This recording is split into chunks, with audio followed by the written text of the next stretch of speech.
tweet sent.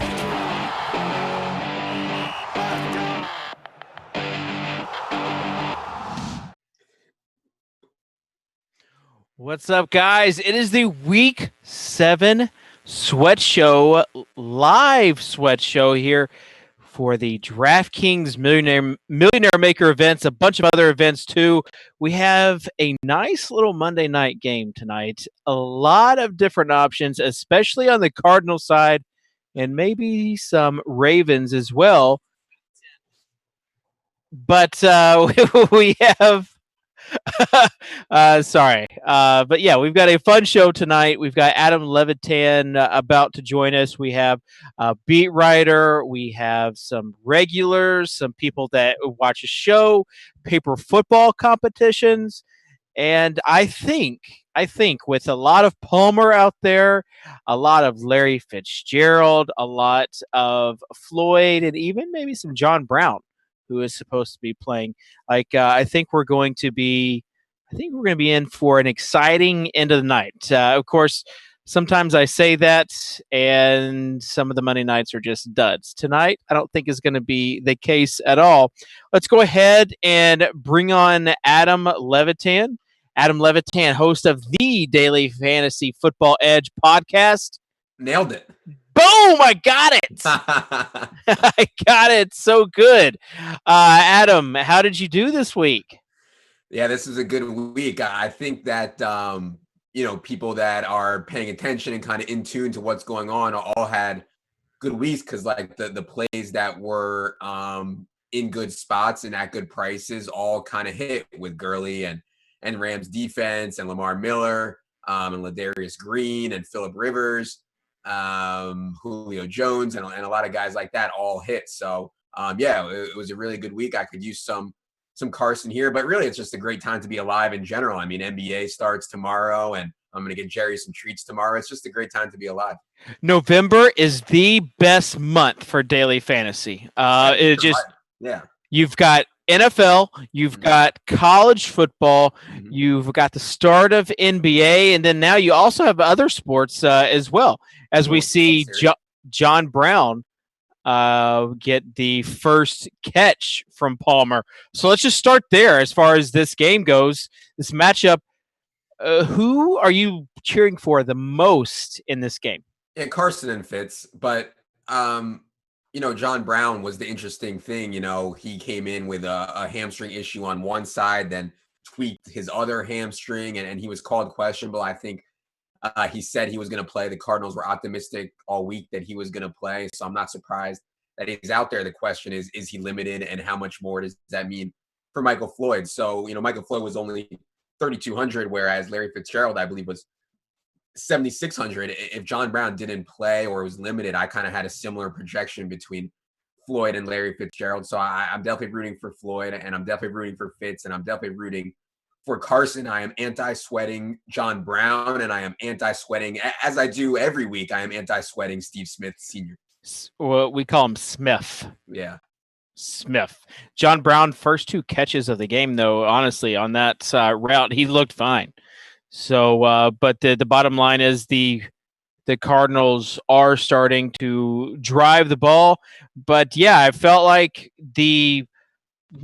we'll talk about some of these major points in a second, but Palmer was a pretty chalky play. And this game, like Fitzgerald, Floyd, they were both chalk. John Brown would have been the chalkiest guy. Well, I don't know, maybe he and Fitzgerald, but I would have had I did have John Brown over Fitzgerald before this injury news came out at the end of last week. Yeah, and just by John Brown's price, like I think if he was 100% healthy, I believe he was 5,500 or so. He probably would have been in the 20 to 30% range right there with DeAndre Hopkins. I believe was the most owned wideout yesterday. So I mean, John Brown would have been the mega chalk coming off of a 196-yard game and then facing a Ravens secondary that's just been absolutely atrocious. I mean, I feel like the Ravens secondary could rise up at any time. Like Jimmy Smith can actually play and Ladarius Webb can actually play, but for 7 weeks or 6 weeks or whatever it's been, they've just been stone atrocious. So I don't know. I hope tonight's not the night that they rise up. I don't think it'll be. You've got a sack just now on the 37, so they're kind of in no man's land. Maybe we'll see some Catanzaro, which we don't really care about, but they were looking fine. Then 2 straight runs and then a sack stalls that Cardinals drive.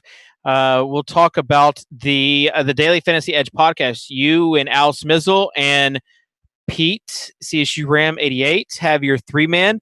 Is Jerry going to eat this week?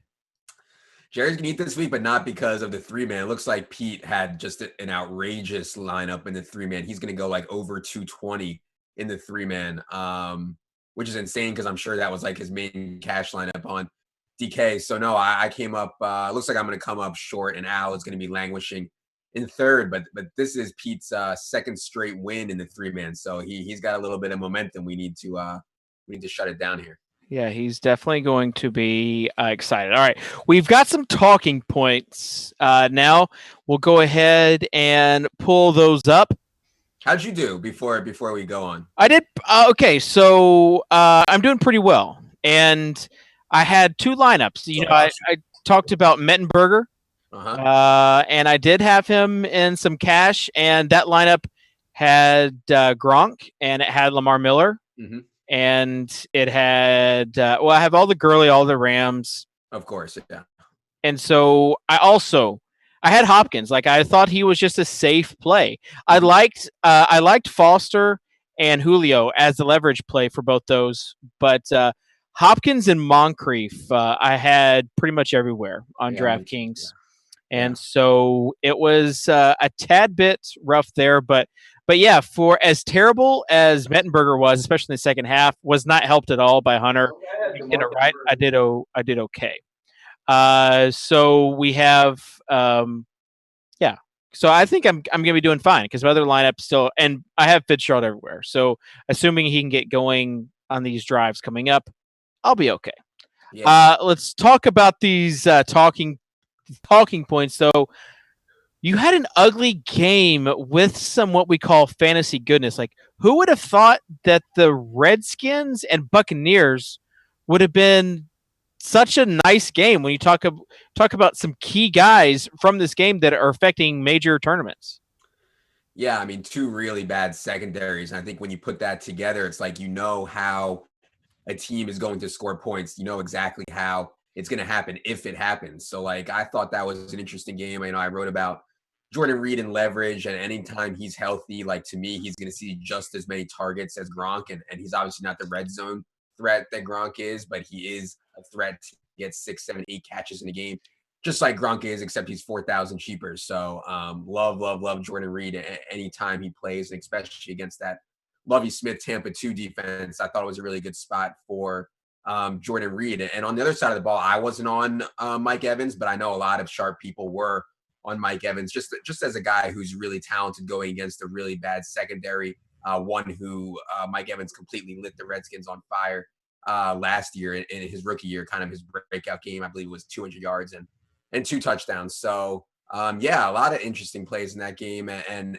you know, Jameis Winston, although he's not very good, I think we're going to continue to see him kind of put up numbers just because, kind of like Blake Bortles, it's like he's not afraid to chuck it. There's often garbage time. Yeah, you talk about Jordan Reed. Did you see the Cousins blow up after the game? Who was he? Was he yelling at the media? Yeah, I think so. Wow, that's ballsy, man. I like it. Yeah, so it kind of felt, I don't know, it kind of felt like me after rostering Gronk. Like, is that what you guys wanted? Yeah. To see Gronk do well? Did you play Gronk in cash or just GPPs? Both. Yeah, I see. I felt like there was a ton of money to spend, and I was like, who should I spend up on? It never really crossed my mind to spend up on Gronk in cash, but I did have him in all my tournament lineups. I just felt like for cash, it was just like kind of such an overprice. Yeah, I went Gronk in one, and then the other cash lineup. So I went Gronk and Miller in the flex, and it did better than the other lineup that had Delaney Walker and Ladarius Green. Ladarius Green did well, though, at the end. Yeah. Like, both we'll talk about in a second after this point, but the Dolphins stack. You talk about the Landry. Yeah. and the Dolphin or Lamar Miller is like the obvious one, and Tannehill. Like you Yeah. have all sorts of people in this game, especially Lamar Miller. Like in that first half, 41 points, and then they didn't even do anything for the rest of the game. Yeah, they didn't. I mean, I don't think he got a touch in the second half. It was all Jonas Gray and Damian Williams.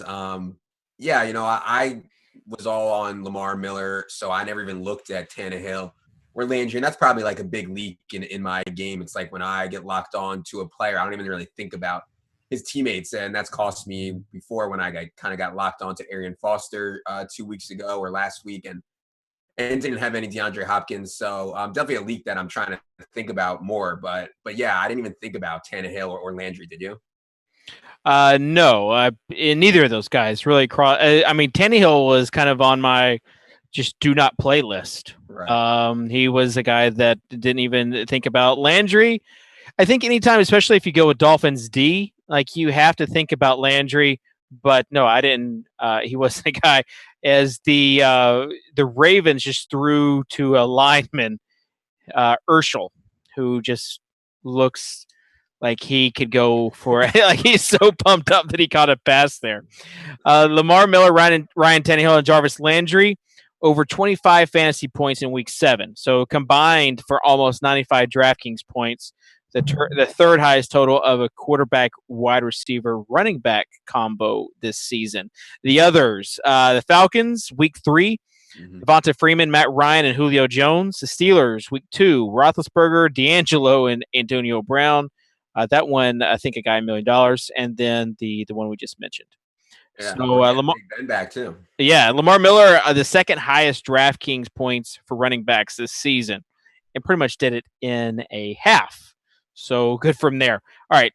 Speaking of chalk plays, like I know he's only 13% in the Millie Maker, but he still felt chalky. Like he felt like a guy that you had to play. He wasn't. He might not have been as highly owned in the Millie Maker though, because people don't want to use running backs in that flex spot, and they were already going with a couple of different guys, namely Gurley and Freeman. But I felt like he was chalk, but then definitely Gurley was chalk. Definitely St. Louis D was chalk. So the chalk plays are actually winning people tournaments this week. Yeah. So I know this is something that everybody wants to talk about. It's like, see, why are you guys always talking about not playing the chalk in large field tournaments, But like, let's say you rostered Lamar Miller and Gurley and Rams D. Yeah, you're in the money, but did you win the million? Like, you still have to like hit the stone nuts with the rest of your lineup. So to me, if you told me that Gurley was going to be 60% owned or whatever he was, it's like, well, I'd kind of rather take a chance on Gurley not playing well or getting hurt in the first quarter or something like that. And then we immediately eliminate 60% of the field, and I only have to beat out 40% with my rest of my lineup. So I don't know. That's kind of the way I think about those large field tournaments, but I've never come close to winning $1 million. So what do I know? For me, I just think there are different strategies. I think that it's one of many strategies to go contrarian. It's also another strategy to go chalky. You look at who was the highest owned wide receiver last week, Hopkins, and he won a guy $1 million. Yeah. The highest owned running back is going to be Gurley, and he's going to win someone $1 million this week. Right. So obviously this week, if you don't have Gurley and Rams D, you can't win. It's like impossible. You know what I mean? Yeah. Well, I don't know if that's the case, because you also had Woodhead and you had Miller. So right. I guess we'll see. Right now, the winner is Guzzy, maybe, I don't know. 632145789 is his screen name, but it has Phillip Rivers, Gurley, Ingram, Diggs, Evans, Hilton, Gronk, Lamar Miller, and Rams. So I felt like Rivers was pretty chalky. Gurley and Gronk was actually not chalk. So the rest of the lineup wasn't chalk. But there are some people chasing. And even some of these other ones, like number 2 had Brady, Gurley, Lamar Miller, Julio Jones with Darius Green, Nate Washington Mhm. 36.7. I actually, I don't do this very often, but I said his name on the matchups breakdown as a guy to look for in value. And of course, I didn't take my own advice, but I still said his name. I So, probably laughed at you. I don't even remember. yeah, you probably did. You just probably weren't listening. You probably just tuned me out. All right, fourth talking point, that is garbage time points, and this might be one of it is the biggest point this week because you looked at how terrible the Colts offense was and the Chargers offense was, and they got all of the garbage time points in the second half. I mean, so many garbage time points that, like, if you looked at their point totals, you wouldn't even know that their first half was that bad. Right. Yeah. And, when guys I think it's bad when terrible quarterbacks get behind, but when good quarterbacks get behind big, it's like, oh my God, this is the best thing ever. So I had some Rivers yesterday. I wasn't worried at all when they were getting smashed. Once you give those guys kind of prevent soft defenses and you don't blitz them, it's like just free the whole time. So yeah, it's a huge part of scores and projecting stats and all that is garbage time. It's really hard to project, obviously, but every week you're going to see that garbage time is going to be in play a huge, huge factor. Yeah, and with the Colts, didn't he start off I feel like someone started off 1 for 12, maybe. Yeah. Like Andrew Luck was just terrible. Yeah, I think he had 72 yards and 2 interceptions in the first half or something like that. I don't know, man. Maybe he's not what we thought he was. I don't know. Oh, I know. It was Hoyer. Hoyer started off, I think, 1 for 12, which was absolutely terrible. So yeah, those were, I feel like, the people that had Rivers and had Luck, at the end of their first halves, were both just ready to jump off the deep end. Moncrief as well salvaged just a mediocre day with a late touchdown, but he was terrible. DeAndre Hopkins did not get the garbage time points. So I thought that he would, but all the garbage time points went to Nate Washington. Oh no. Yeah. All right. Let's bring in TJ or TJ. Yes, you read that name right. It's TeeJay or TJ. TJ is a known DraftKings player. I met him for the first time in person at the DraftKings King of the Beach in Miami. TJ, are you there? Am I there? Yeah, I think can you hear me? Yeah, I got you. Hey. What's up? So you're in 5th place currently. Yep, hanging out there. You've got a pretty decent lineup. You've got Brady, Gurley, Woodhead. Love you, Woodhead. Yeah, Woodhead. How clutch was? We just talked about that garbage time. How clutch was that garbage time? I don't think I've ever seen someone get 20 points on a one drive before. So yeah, he pulled the double J mat from week 2. Exactly. T.Y. Hilton, another guy that only had 4 catches but 34 points. Just house to Nate Washington, another garbage time king. Calvin Johnson at 19.6. Gronk, Diggs, and Rams. I know you've dissected this lineup and said, how could I have gotten more points out of it? Well, I mean, obviously, after the early games, I was like, man, if I just went Miller over Woodhead, I'd be loving life. Yeah. So, yeah. Saved it a little bit. So you're sitting in 5th. That's $100K, but you also have a couple lineups that are chasing. Yeah, I got one that's pretty live. I'm back in 1,500th place. I have Fitz and Floyd to go. But I could have gone Steve Smith and John Brown, and I wasn't sure what was the better play. And I ended up deciding Fitz and Floyd was better because, first of all, I thought they'd be higher owned of the two guys, and it'd protect my lineup in 5th, kind of.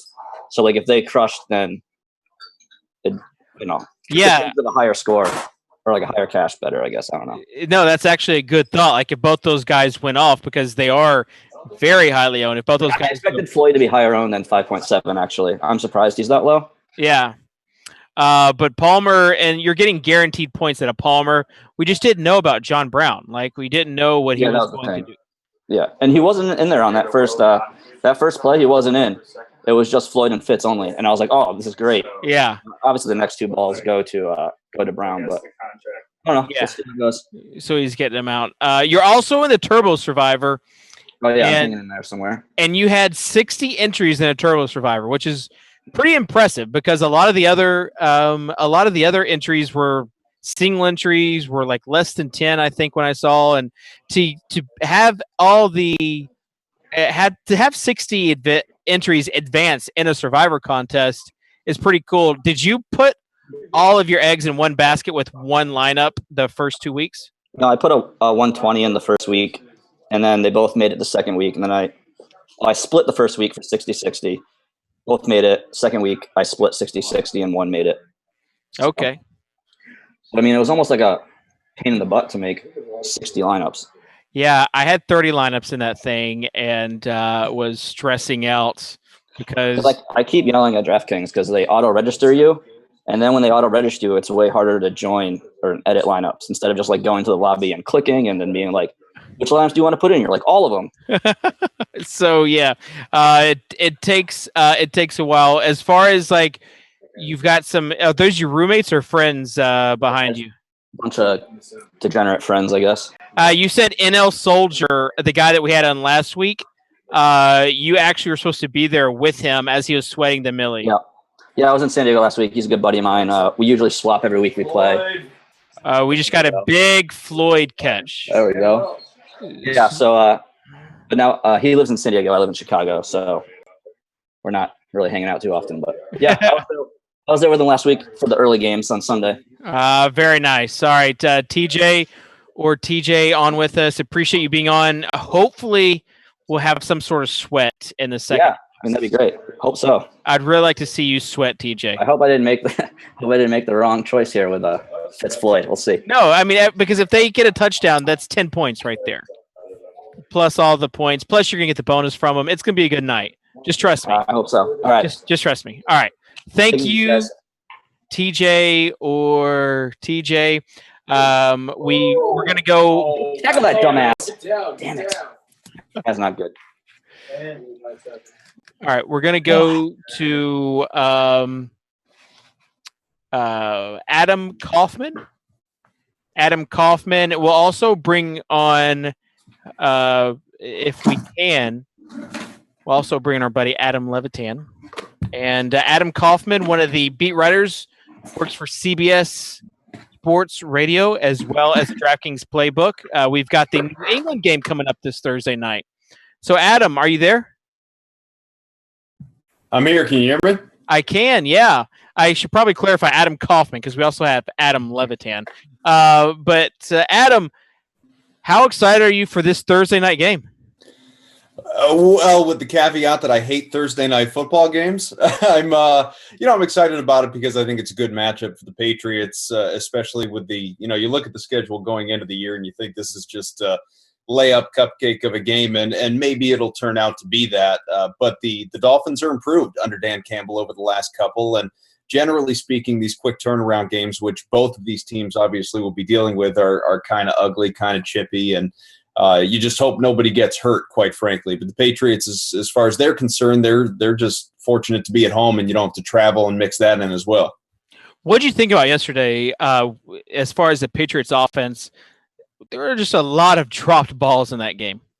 Yeah, a dozen of them, 6 of them for Brandon LaFell in his first game off the PUP list, which in reality, I mean, when you look at that, you kind of think it's really preseason game number 1 for him. No training camp, no preseason, no first 6 games of the year. So, or first handful anyway. So I think there's kind of a curve there that may be better by Thursday night for him. As far as the overall game though, it's what I expected and not what I expected. And what I mean by that is, we do on CBSBostonSports.com, we do our predictions going into each game. And so I had the Patriots by a touchdown exactly, which obviously is what they won by 30-23. But I figured the score was going to be lower because you take into account just how good that Jets defense has been this season under Todd Bowles and with Darrelle Revis, Antonio Cromartie, those guys bolstering that secondary.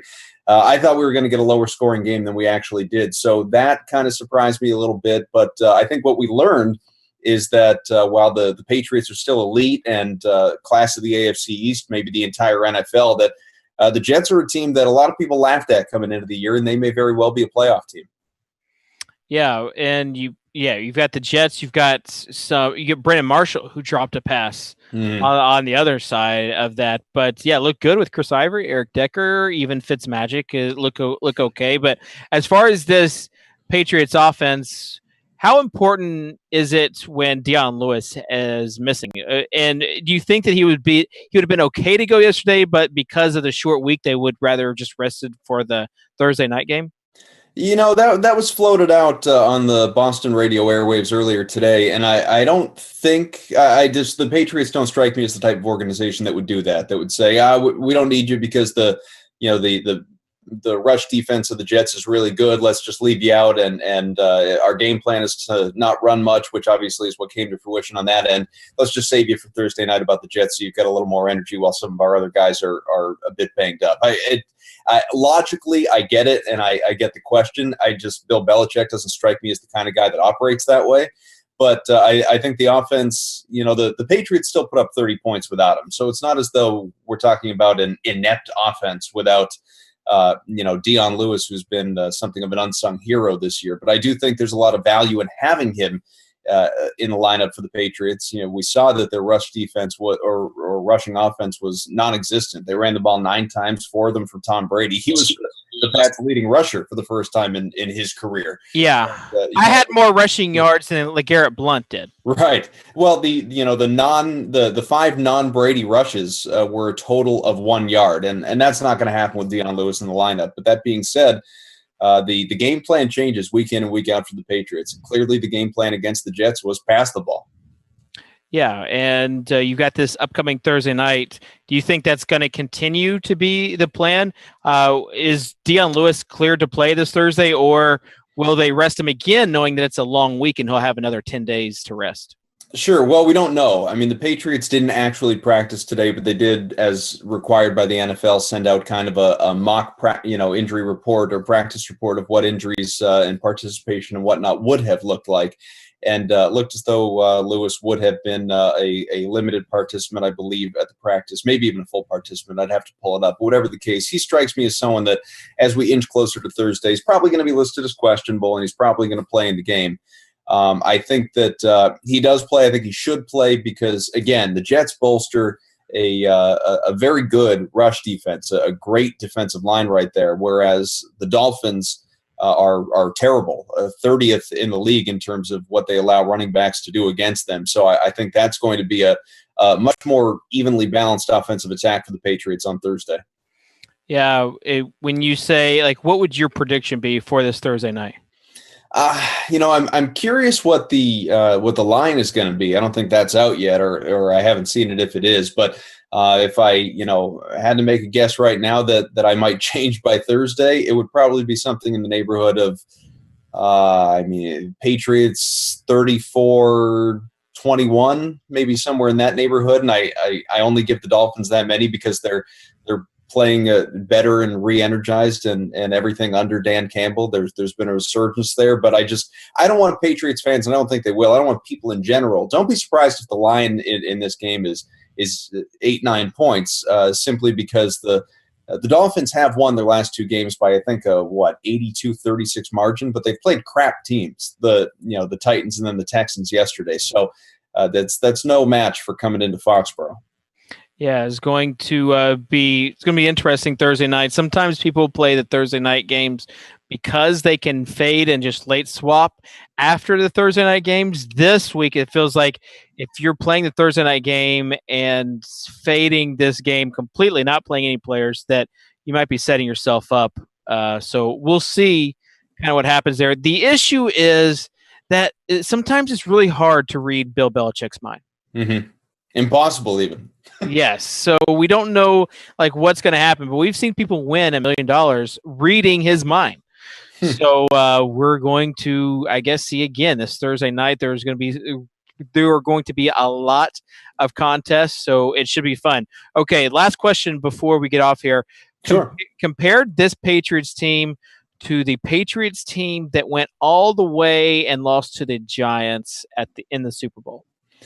It's, I think the defense was better that year. I think there's potential in this defense, but it's still kind of, the defensive line this year is very, very good. And the secondary, obviously, as we know, has a lot of holes, and Belichick's probably going to make a trade before the deadline rolls around to get another cornerback in here, because Malcolm Butler is kind of a fringe number one as it is. You lost Reeves, you lost Browner. Looking back to 2007, though, I recognize the Patriots have scored, I think, right about as many points through 6 games as they did in 2007 through 6 games. But that offense of it's really, the question really is, do you want Randy Moss and Wes Welker, or do you want Rob Gronkowski and Julian Edelman and Danny Amendola? So I still think that offense in 2007 was a better one, and that was a better team. And, I'm still not so sure this team is going to go undefeated. Quite frankly, I think the undefeated talk for this team is premature. Let's wait and see if they get to 10-0 or something like that, and then start to dive into that.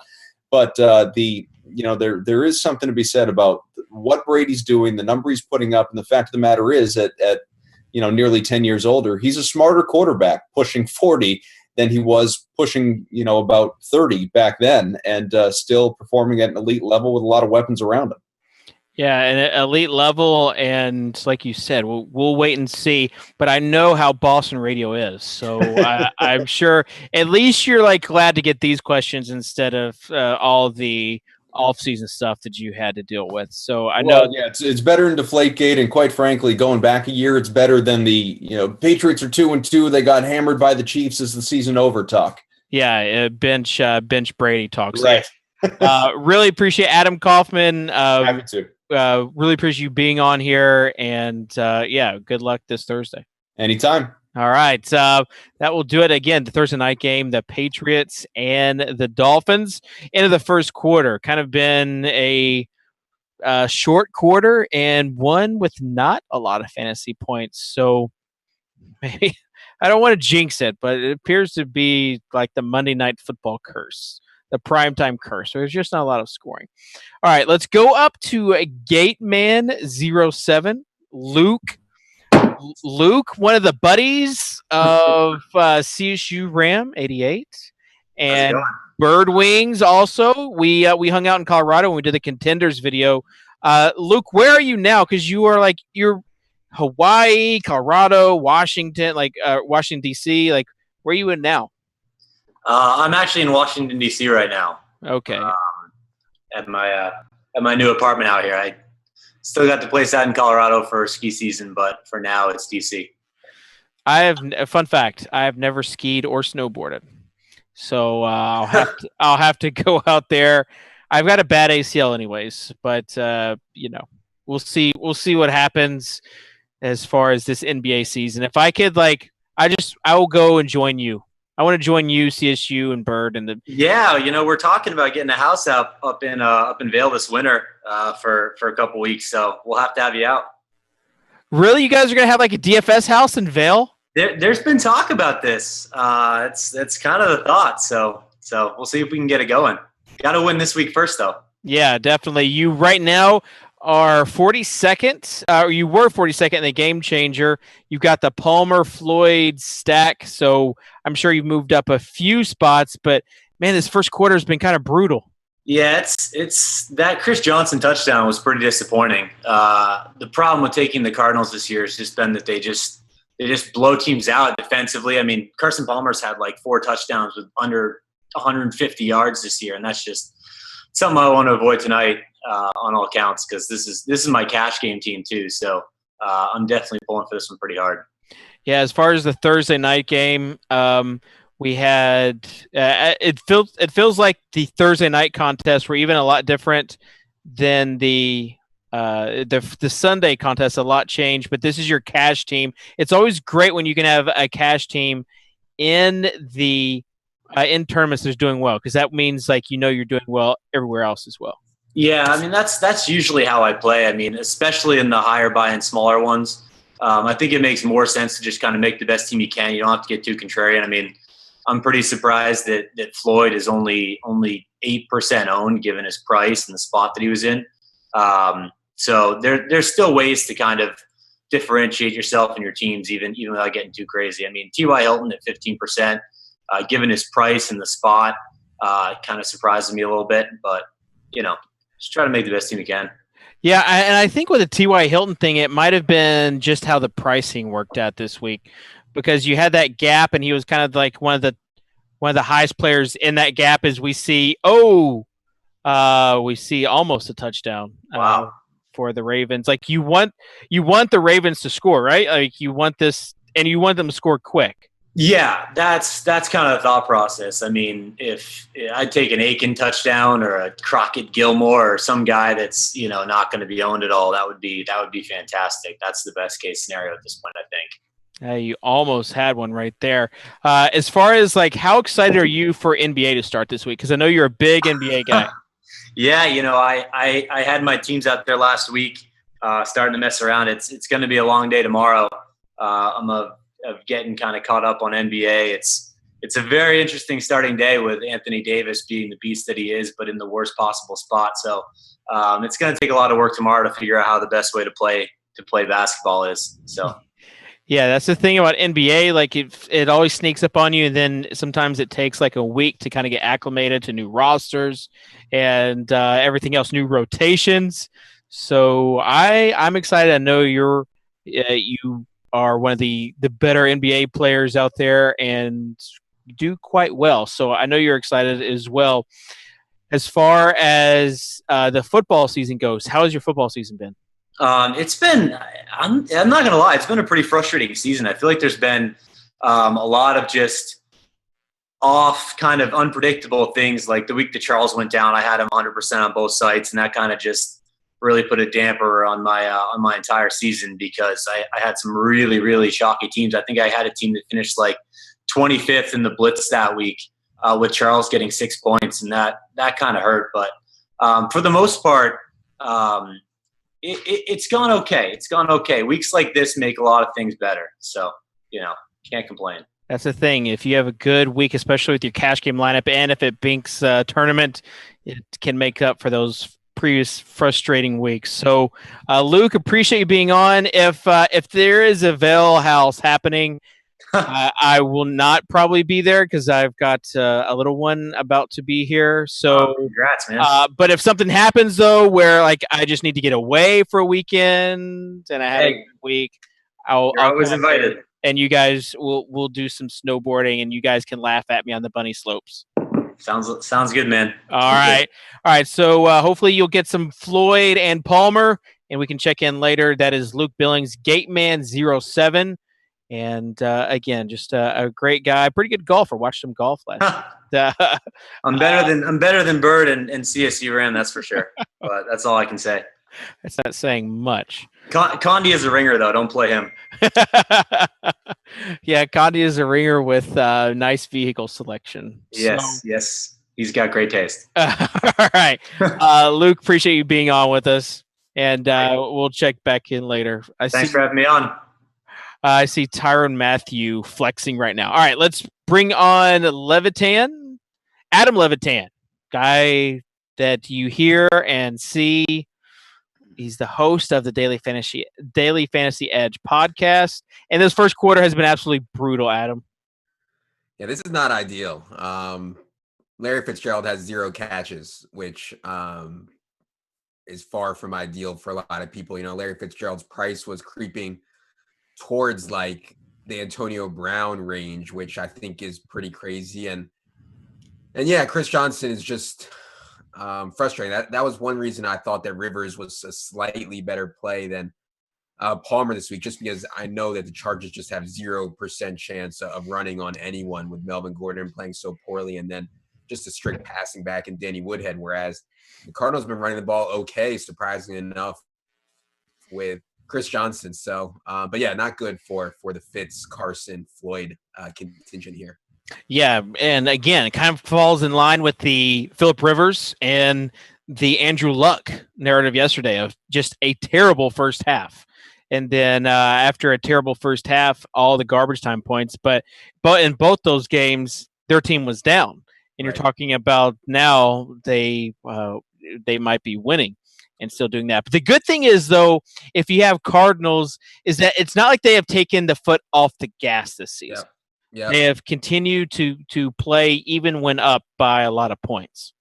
Yeah, there's stats out there that you can look at that show what percent of the time teams pass like in the fourth quarter while leading by 7 or more, which is just like a stat that shows which teams are willing to run up the score and which ones aren't. And obviously, like New England and Arizona are two of the ones that try to run up the score the most. Yeah. Both of those teams, we just talked to Adam Coughlin, the beat report. He thinks they're going to score 35 on Miami this week. You agree? Thursday games, I think I would lean towards lower scoring than you anticipate. I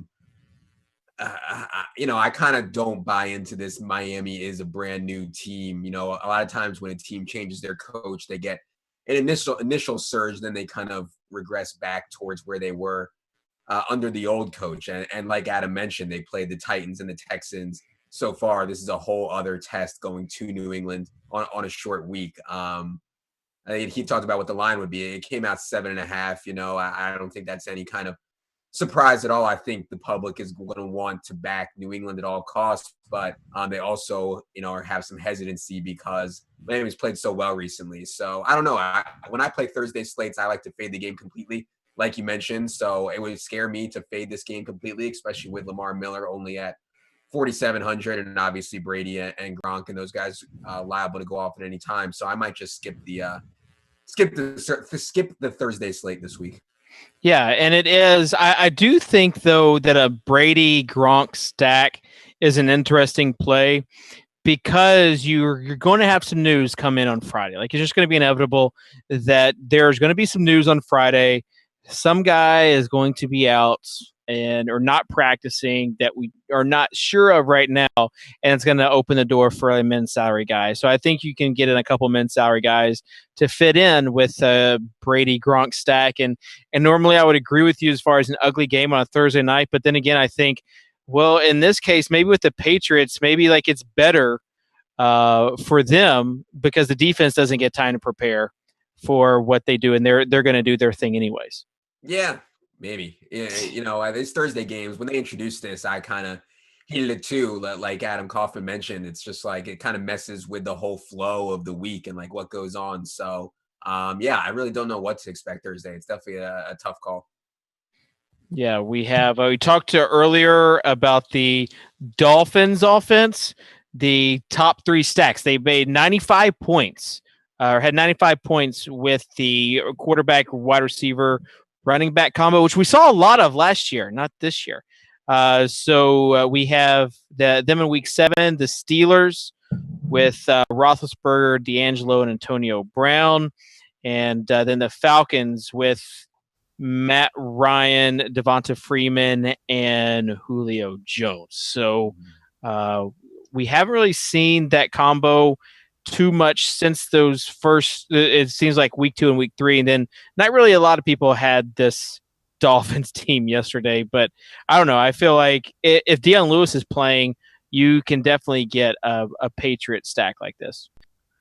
Yeah, Deion Lewis's price has come up. I didn't see what he is this week. I know last week he was 6,500, which didn't end up mattering because he didn't play, but I did think it was a Deion Lewis kind of game. And like you guys talked about, the Patriots only attempted 5 non-Brady runs or something like that. So it would have been a big Deion Lewis game. I think it's just 6,500 feels like slightly more than I want to pay for a guy with definitely a sizable role. But I think, I don't know. I can't say for sure that he's going to get 15 touches in any game. Yeah, we Gronkowski, 8,000. His price tag, wide receiver Julian Edelman, is 8,100, which I feel like is like just way too high for him this week. Like, you're not going to pay 8,100 for him. Jarvis Landry, 6,200. Amendola, he might be one of those sneaky tournament plays just because you never know what's going to happen. He's only 3,600. Just if you want to get some exposure to this game. Brady's 8,300. Ryan Tannehill at 5,600. If you think they're going to be behind and want to and are going to throw, that maybe you throw them out there. Like you said, Lamar Miller 4,700. Deion Lewis 6,400. So those are the price tags for this Thursday night game. You've got them. I think they're reviewing right now if the ball is going to be at the 1 yard line or not. That was like the longest Ravens drive ever. Yeah, and that's what I'm saying. Like if they're going to score, do it fast, do it quick, get it over with. Rip it off like a Band-Aid, especially like to have a 10-minute drive and not score is brutal. But on the opposite side, if you are some of these teams at the top, this is like the best thing in the world. It's just tough to root for. I don't know what that feels like. Yeah, because we always have exposure to the Monday night game, Adam. It's the Monday night curse. I know. When I was deciding between Rivers and Carson for cash, I was like, I'll have the Monday night, and I didn't have Fitz in my main cash line, so I was like, I'll get some exposure to Fitz, so I'll have Monday night. I'll get exposure to Fitz through Carson, and it made perfect sense. Yeah, you think about like where we had like Jordan Matthews last week, the week before that, Keenan Allen. Yeah. Let's see, who was the week before that? I can't even remember, but it was someone that disappointed me greatly. I'm pretty sure I remember that. All I remember is that I get disappointed by this stuff. So I don't know. Maybe people can just tweet at me at Socrdave. Tell me all the disappointing guys that have been on Monday night games, because it just feels like there's been a lot. Either Sunday or Monday night games or primetime games have not been kind to me this season. And you just had like the Gate Man 07 say that he's had a frustrating start of the season. I think that's one of the reasons why is like some of these games, they're supposed to be so high scoring that have some of these highest owned teams. They just don't have it. As Fitzgerald finally gets on the board and they get a first down. Nice. Yeah. Nice. You're ahead of me by like 5 seconds, so I appreciate the heads up. Okay, yeah, sometimes that happens, and then while I'm sweating with people on the show, yeah, you spoil it. Yeah, they say don't spoil it. So I would try not to spoil it, but at the same time, it's like kind of in basketball when you make that first shot from up close, and it gives you confidence if you're a long range shooter. Yeah. I'm a big believer in that. Are you rostering Anthony Davis tomorrow? I don't know yet. Usually if it's less than a 4-game schedule, I don't play it. Really? Yeah. But it's opening night. Right. And 2 years ago, I made the mistake of like only playing a few tournaments, and like I got first in all of them. And if it was like a normal game slate, I would have just like had one of my biggest nights ever. But it was still a really good night. But with 3 games, I feel like I've got to play on opening night. But if it's less than like usually usually Tuesday nights are just kind of blah. Tuesdays and Thursdays for NBA are blah. It's Wednesdays and Fridays that are the great nights for NBA. Yeah. So I'm very excited about NBA though. Extremely excited about NBA. Yeah. I mean, I obviously fell way behind on the preseason stuff, but I was looking through today, and Anthony Davis has made 7 3-pointers in 6 preseason games. I mean, this dude has lost his mind. He's going to go down as like the best ever. This is insane. And it's always what you hear coming out of the offseason, like any sport, Adam. For football, it's the same thing. Maybe, I don't know, baseball doesn't get quite the attention that football and basketball do, but all these offseason guys have lost weight, and you know what they say. This player, what do they say, Adam? Just he's in the best shape of his life. Best shape of his life. Yeah, exactly. That's what everybody says. This player. So you're going to hear a lot about Kyle Lowry. I don't know, and you just have to see. This player's been working on his jump shot. Yada yada yada. Well, and like. Sometimes it's just rhetoric. All right. We've got another guest on the line. Adam, stay on with us. After we go to Michael Deckard, we'll come back, and hopefully there will be a score. I don't know. Maybe not. Michael Deckard, a.k.a. The Boom, is with he's 45th in the 1 million kickoff million, and he has the Cardinals D and John Brown. So he kind of He's cheering for a couple different things. So, Michael, are you there? Yeah, I can hear you. What's up, buddy? All right. You call me buddy, so that's good with me. I use buddy too. So, all right, buddy. You're in 45th in the kickoff million, and you have Brown and Cardinals D. So this still, even though you have Brown, like this, you still haven't got a lot of points. No, we got a bad game flow so far, but you spoiled it for me. I was not looking at the places throughout the game, but 45th is good. Yeah, I was just kidding. You were 45th. You're 45th to start before we did anything. No worries. Yeah, not ideal game flow so far, but holding out hope. Plenty of time left. Okay, so let's just go ahead and talk about you're superstitious then, Michael. A little bit. Okay, because you're not looking at the place. You're not looking at the My Contest page. How many points were you behind to start the night? Oh, I think somebody had 270 and I started with 230. So 40 points behind, which is, it would take a pretty Herculean effort with a defense in there, but it's doable. Yeah, but 230 I feel like is a good lineup. Yeah, very solid. Like you said before, it was a lot of the chalk. Like this was pretty much my cash game lineup too. Outside of about one or two things. How nice is that? Who is the guy that kind of surprised you the most? Oh, Lamar Miller, of course. I mean, he was locked in from early on, but I never saw that kind of output coming. Who is the contrarian play that went off for you? I really didn't feel like I had anything contrarian, but I was real high on T.Y. Hilton and Mike Evans. I had them in cash and everything. I had them in tournaments and everything, but they were only 5% owned in some, so I guess that was a little contrarian. Yeah, I feel like Jordan Reed might have been the contrarian play because not a whole lot of people were on him, even though he said he was 100% healthy. People just didn't trust him. That was a good point. He is my go-to guy whenever he's healthy because he gets 10 targets every game, like clockwork. And I had Ladarius Green everywhere until even Schefter was talking about putting Ladarius Green in your daily fantasy lineup. So I pivoted mostly to my boy Reed. Interesting. So Schefter tweets out or says on the show that he likes Ladarius Green, and you say nah wave to that because you don't want to go with what all of America has just seen as the top tight end play. Exactly. Yeah. So that was, if anything, was contrarian. I guess that was a little bit. Okay. So a little mix of both. Very nice. All right. Well, what are you hoping for to happen in the second half then? Oh, I think best case scenario for me is the Cardinals get up 2 scores, both by John Brown, and then it goes into Flacco being Flacco, throw a couple pick sixes at the end of the game. All right. I knew you had already dreamt up what the dream scenario was going to be for this. That's got to be it. Yeah, or maybe interception that goes back to the 2-yard line, and then you get a John Brown score or something like that. Oh, that works perfect. Yeah, so we'll see some of those combo plays. All right, really appreciate you being on with us. The Boom. How long have you been playing on DraftKings? Ooh, probably a couple of years. I'm a converted poker player, so when they took that away, I had to jump on the DFS train.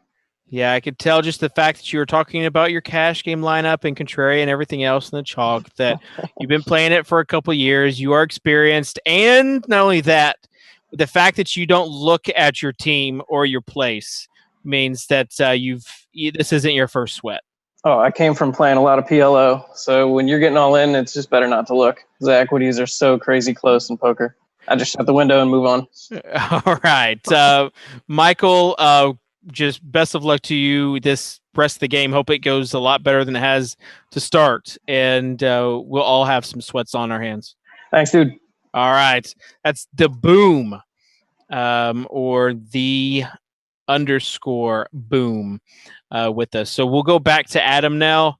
Adam, we had a long pass to LaFell that he just got, or not. I don't know who that was actually. The tight end that just got blown up.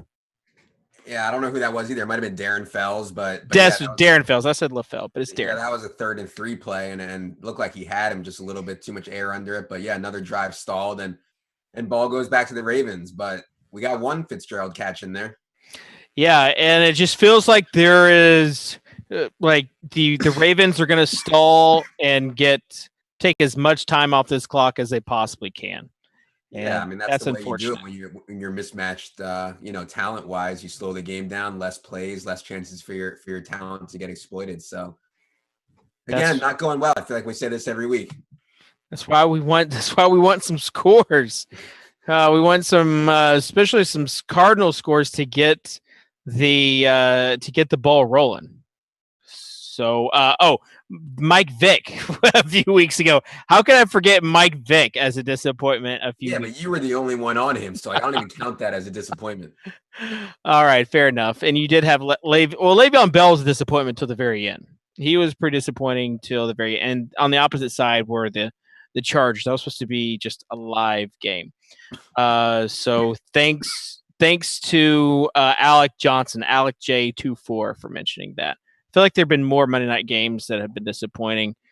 Even those as let's see, is that Steve Smith? No, it's Forsett. Who, man, these Cardinal defensive players are just everywhere. As far as the Cardinals go, do you think they have what it takes to go to the Super Bowl?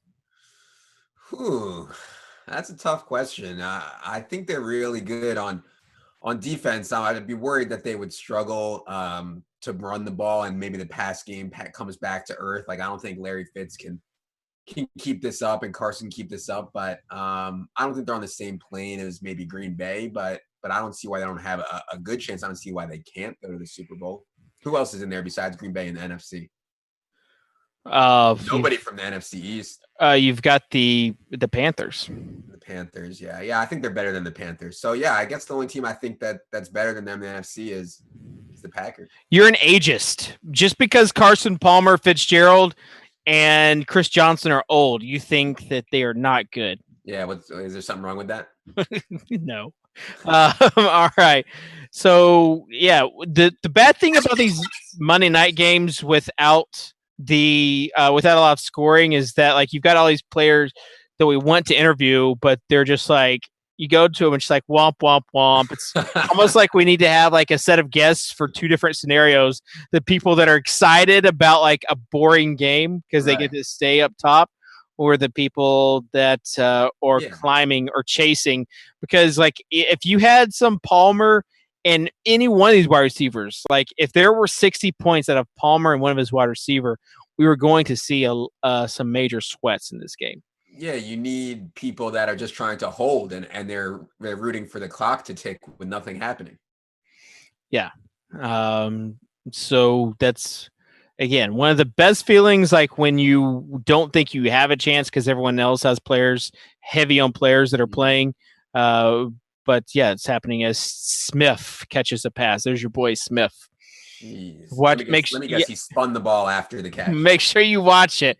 Because I know every catch, 10 yards, 5 yards, 20 yards, he's got to spin the ball and dust the chip off his shoulder. You know what I mean? Yes, I do. I do know what you mean. We've got. Can you tell people that are watching right now about the Listener League? Yeah. So if you listen to the pod, we give you the secret, avenue to get into the Listener League. There's only 1,000 spots in it. It's a $5 buy-in. It's rake free, and DraftKings adds $500 to the player pool in the form of Millie Maker tickets. So it's fun. We have a lot of people that hit me up on Twitter, a lot of people that I just know from the fantasy world, people that I know from my personal life, also people from the DK analyst team and all kinds of people get in the Listener League. And it's an interesting strategy too, because obviously like plays that me and Al and Peter talk about on the podcast are obviously going to be more popular than they would be in other tournaments. So like, I think 2 weeks ago, Peter said he liked, Josh Huff, the Magic Dragon or something like that. And, obviously Josh Huff would be like 0.1% in any other tournament, but I think he was like 2% or something in the Listener League. So just interesting strategies like that. And I think in general, it's just a sharper tournament because the people listening to the pod and the people reading playbook and stuff like that and following on Twitter are also people, really trying to be really good at this. So it's definitely a fun competitive league. Yeah, you can get into it by doing what? Well, yeah. So it's a Listener League. So people ask me all the time, they're like, Adam, why don't you give the link to the Listener League on Twitter? I'm like, dude, if I give the Listener League out on Twitter, then it's not a Listener League. The whole idea is you listen to the podcast, you get the instructions on there, and then you get in the Listener League. You know what I mean? Oh, I know what you mean. Yeah. You want people to follow instructions. It's incentivized to listen to the pod. I don't think they need any more incentive than what they already get. So a great podcast by you. So yeah, we'll be having Benny R., who is a playbook writer and has also been doing well in that Listener League on in probably a couple of minutes. Right now, though, we're going to go. No, we're not going to go. Just kidding. I said we're going to go, but we're not going to go because I want to keep you on your toes. What we are going to do is go to a break after we score that touchdown for set. Just rip through that defensive line. That was fast, at least. Yeah, it was a fast. So now you've got a 4-minute drive coming up for the Cardinals where they're going to score a touchdown. I'm sure that's what's going to happen. But we have a break. NBA starts tomorrow. Yes, NBA. Thank you. I used to hate the NBA until Daily Fantasy. Now I love it. So starting tomorrow with a 3-game slate, we got our very own Maka Supa, who has been doing some tutorial videos. You might know him, Andrew Wiggins, but Maka Supa is his DK name. But these were some tutorial videos that he did for the DraftKings playbook. And if you want to get into NBA, here would be a good start.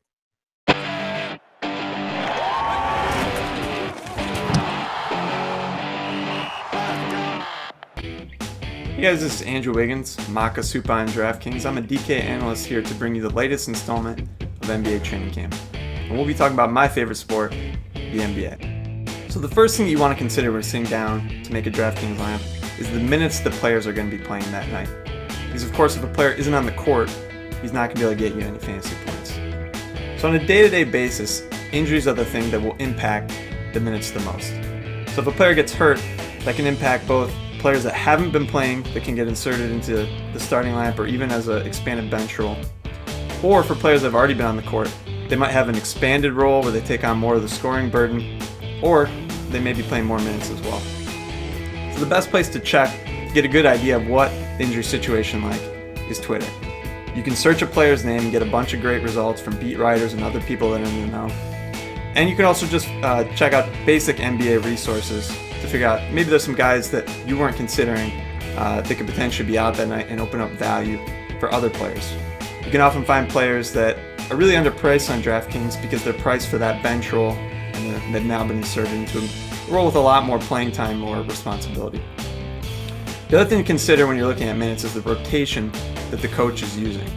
There's a lot of ebb and flow in the NBA, and a player that's playing a lot of minutes early in the season might not have that same role later on. So the thing that I like to do when I'm considering that is I'll look at the last 3 to 5 games to get a good idea of how the coach is handling his players at that given time.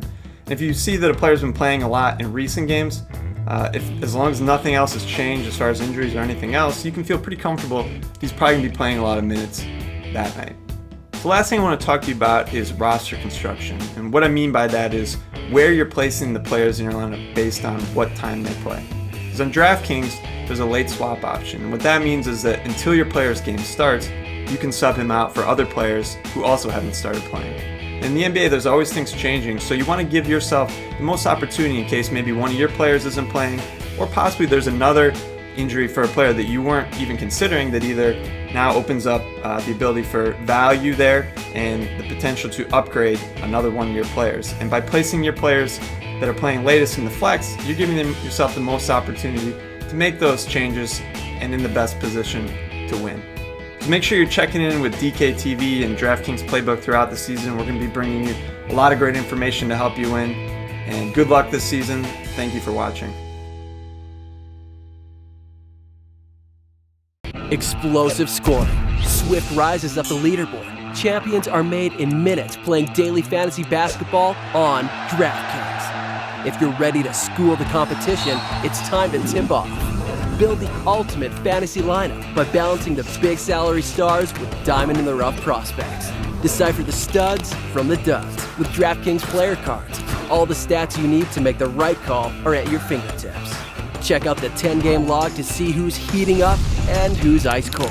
When you're set, click submit and watch your handcrafted lineup rack up points. Just don't blink. Track your lineup on the couch or on the go.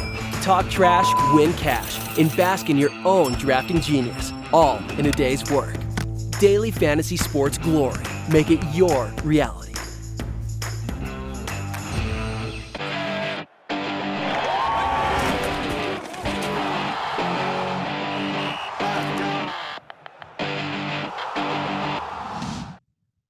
And we are back right now. I've got a lot of just talking off the air, a lot of curses for this Monday night and Sunday night game.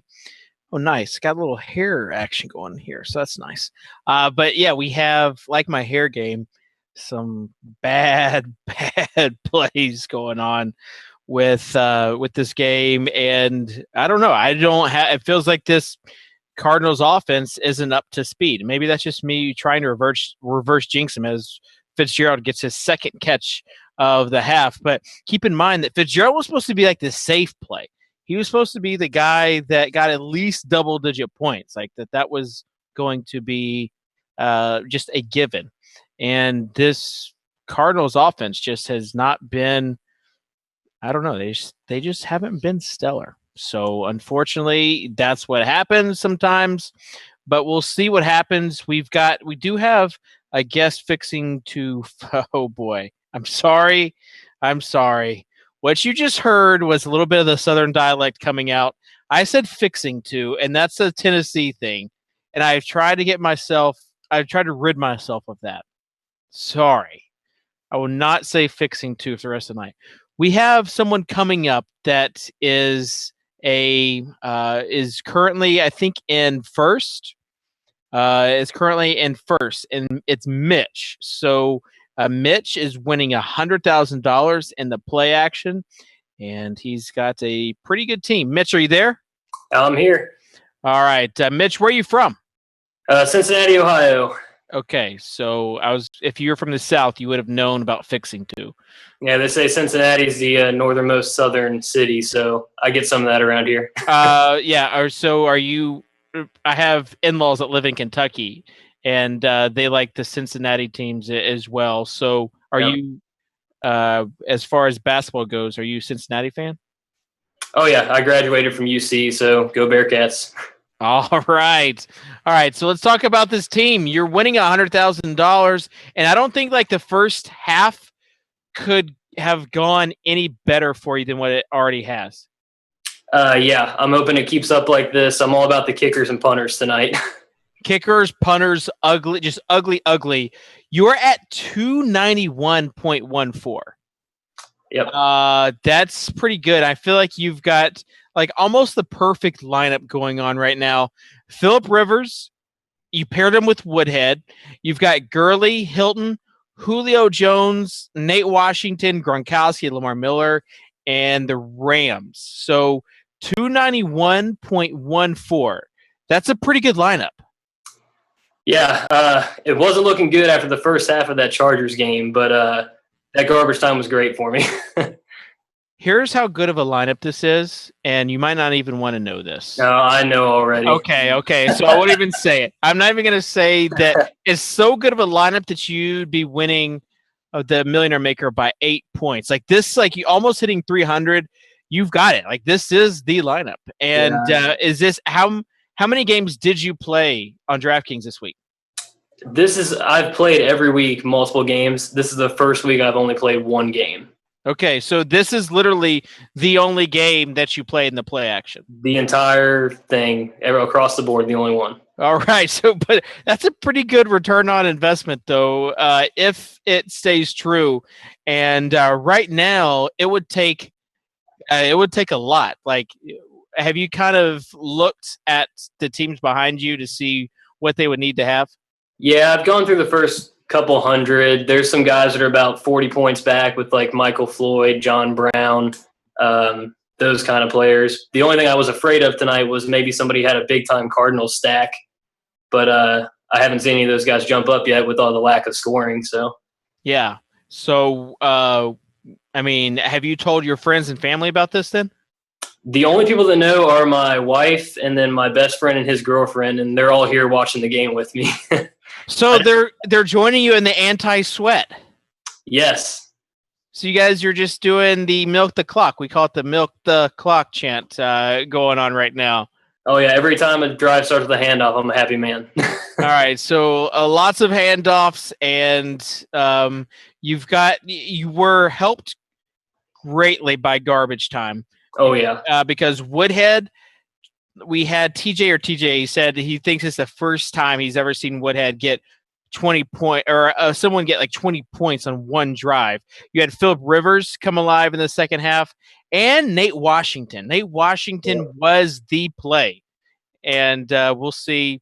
We'll kind of see what happens there, but Washington at 0.6% owned and 36.7 points. So I felt like he was a good leverage play for people that were all in on Hopkins. Yeah, I went the opposite way. I figured a lot of people would be in on Hopkins.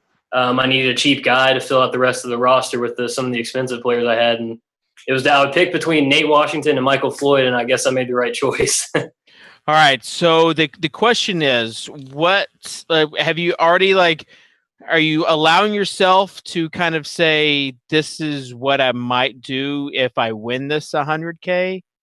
It's crossed my mind. I'm still kind of in that I don't want to jinx anything phase. Okay. But I'm more of the frugal kind of guy. So I've got my wife and I have got some pretty heavy student loans that I'm going to pay down, and then we'll see what I can do with whatever's left. Fiscally responsible. That's what we like to see here on the DraftKings Sweat Show. Got to get crazy and pay off some student loans. Actually, I think that's great. So congratulations. Regardless, if you finish first, which you do look like you're in pretty good shape. Regardless, this is going to be a very, very good score. One of the top scores on the site for the whole week. So you should be proud of that, and you're in line for a big cash no matter what. But I'm not going to jinx you for the 6-figure payout. But congratulations! One lineup is currently winning $100,000. Yep. Awesome, Mitch. Appreciate you being on with us, and I'll let you get back to the anti-sweat. So what's on par? What do you guys do at halftime? Are you just kind of exhaling? I guess so. I might go set up the N64 in the basement, get some Mario Kart in, something to keep my mind off of it. All right. I mean, that sounds good to me. All right. Well, Mitch, appreciate you being on with us, and best of anti-luck as far as this with the anti-sweat going on the second half. Yeah, I appreciate it. Thanks for having me on. Thanks to all you guys at DraftKings. It's a great website. Awesome. All right, so that's Mitch. And Mitch just had the nuts this week. And we're talking about a 291. The winning lineup right now, the Millionaire Maker, 283. I didn't want to press that issue, though, because, listen, sometimes people, they just want to play $5, and that's okay. And so $5, $10, whatever you want to play. You don't have to play the Millionaire Maker every week. Certainly not for everybody. This guy, I'm sure, plays a few Million Maker lineups a week. Benny Ricardi. Benny, you can catch him on the DraftKings Playbook. Also in the Listener League, and he's doing pretty well. And Benny, you've got the DraftKings towel behind you. Oh, yeah, that's the background. You don't want to see the closet behind me, so I put something up. I am the DraftKings towels have come in handy many times at our house. I think we've got 2 from the Bahamas and the King of Miami beach trips. Yeah, I actually think we have one on the baby's changing table right now as well. So they have multiple uses. You got I know you have a little boy, correct? I have 3 actually. I didn't know you had 3. So yeah. What are the ages there? I got my oldest is 6. He'll be 7 next month. The little guy the middle guy now just turned 5, and then we have a baby who's 5 months. So they keep me awake at night. A lot of looking at stats. I'm up anyway, so it's a good thing. All right, I've got my second one coming in a couple weeks now. So start sleeping now. Oh yeah. So I think 1 is different than just 2. And now 3. I feel like the difference between 1 and 2 is different than the difference between 2 and 3. 2 is where we should have stopped, because at 2 you can still you can still play man to man. At 3 you got to go to zone defense in the house. So it gets a lot tougher. That's definitely a good thought to have. So all right, we got Benny Ricardi. I think your name Benny R11. Is that what it is? Yeah, on DraftKings it's B Rich 11. B Rich 11. All right. Yeah. So B Rich 11, and what's your score right now in the Listener League? Well, I have 3 in there actually. I have one that's at 200, but that one's out of minutes, and I was expecting that to be the lowest because I have 2 other ones in the 160s with Palmer and Fitz and Palmer and Floyd, and this I expected to have a lot more to talk about at halftime by the time I came on with you guys. It's been a slow first half for those guys. So far. We just got the second pass interference call in the red zone. This one is happened in the end zone. Fitzgerald didn't even go out for a pass. He was blocking. But now they're going to have it at the 1 yard line. They're just going to give it to a running back. Like this is what you did not want if you have, and a lot of people did. A lot of people have Fitzgerald. A lot of people have Palmer, and man, just this game flow has been kind of gross. Yeah, it really hasn't worked out the way that a lot of people were expecting this to be a high scoring game as well. So I think there was a lot of usage. I mean, I saw 30% on some of these guys. And obviously it's just so far we have nothing. But then again, I had Rivers and Luck already this week. Palmer was my 3rd quarterback. So if I can get 3 to throw for 300 yards in the second half, that'll be all right for me because the other 2 picked it up in the 3rd and 4th quarter. So hopefully Palmer will do the same. Yeah, I felt like those were the 3 kind of the easy cash plays. Maybe I did probably make it harder myself and go Mettenberger, but those were the 3 cash plays. And those first 2, they just had horrible first halves. Let's bring on Adam Levitan. Adam is the host of the Daily Fantasy Edge podcast. And nice. We get a typical Chris Johnson -2 on the play. Like as a Titans fan, saw that a lot. He just kind of tiptoes around. So that's what you want to see if you've got Palmer and you've got some wide receivers. So this is Fitzgerald territory, Adam. Well, first of all, but Benny doesn't leave money for anybody else in the listener league. He just wins the listener league, and then he gets like top 10, and then he gets top 5, just like 3 straight weeks. There's no money left for the listeners to win. You know what I mean? Hey, yeah. I love playing in that league because you got all the big names in there, so you can you can really test your mettle in that league against some of the big shots in DFS. So it's a good one to get in. You guys should definitely get in on it. Yeah. But yeah, for Fitzgerald, no, it overthrew him. I didn't want to spoil it for you guys. Yeah, I'm on delay as well. Yeah, you saw that like Fitzgerald was targeted on that like kind of skinny post there when they got down to the goal line. And Ladarius Webb made a great play. That was kind of what I was saying before. It's like Ladarius Webb and Jimmy Smith, those guys can actually play. It's just they haven't done it. It also seems like if you watch that replay, it also seems like they're like holding on every play and just like daring the refs to throw a flag on every play. And they've already thrown 2 in the red zone. But that was a pretty obvious pass interference call, and they didn't call it. As they go to a short, who is that? So is that Floyd? I think it is. Pretty good. And there's a flag on the play. Oh, come on. That's a Floyd touchdown. But yeah, Floyd touchdown. Coming back. And no, I think Palmer is celebrating. I think he knows that it's going to stand. All right, that's good. So those Floyd Palmer stacks have a little bit of life to them. There you go. We'll see. But yeah, that's the thing we saw last week, guys, is Michael Floyd being targeted in the end zone and being one of the guys this week. So if you had Michael Floyd, you were saying a lot of people just were surprised with the John Brown being kind of questionable at how low owned he was in this game. Yeah, I mean, I think people should realize Michael Floyd was the 15th overall pick in the draft like 4 years ago or 3 years ago. I mean, this dude can really, really play. He's like 6'2", 225, runs like the wind.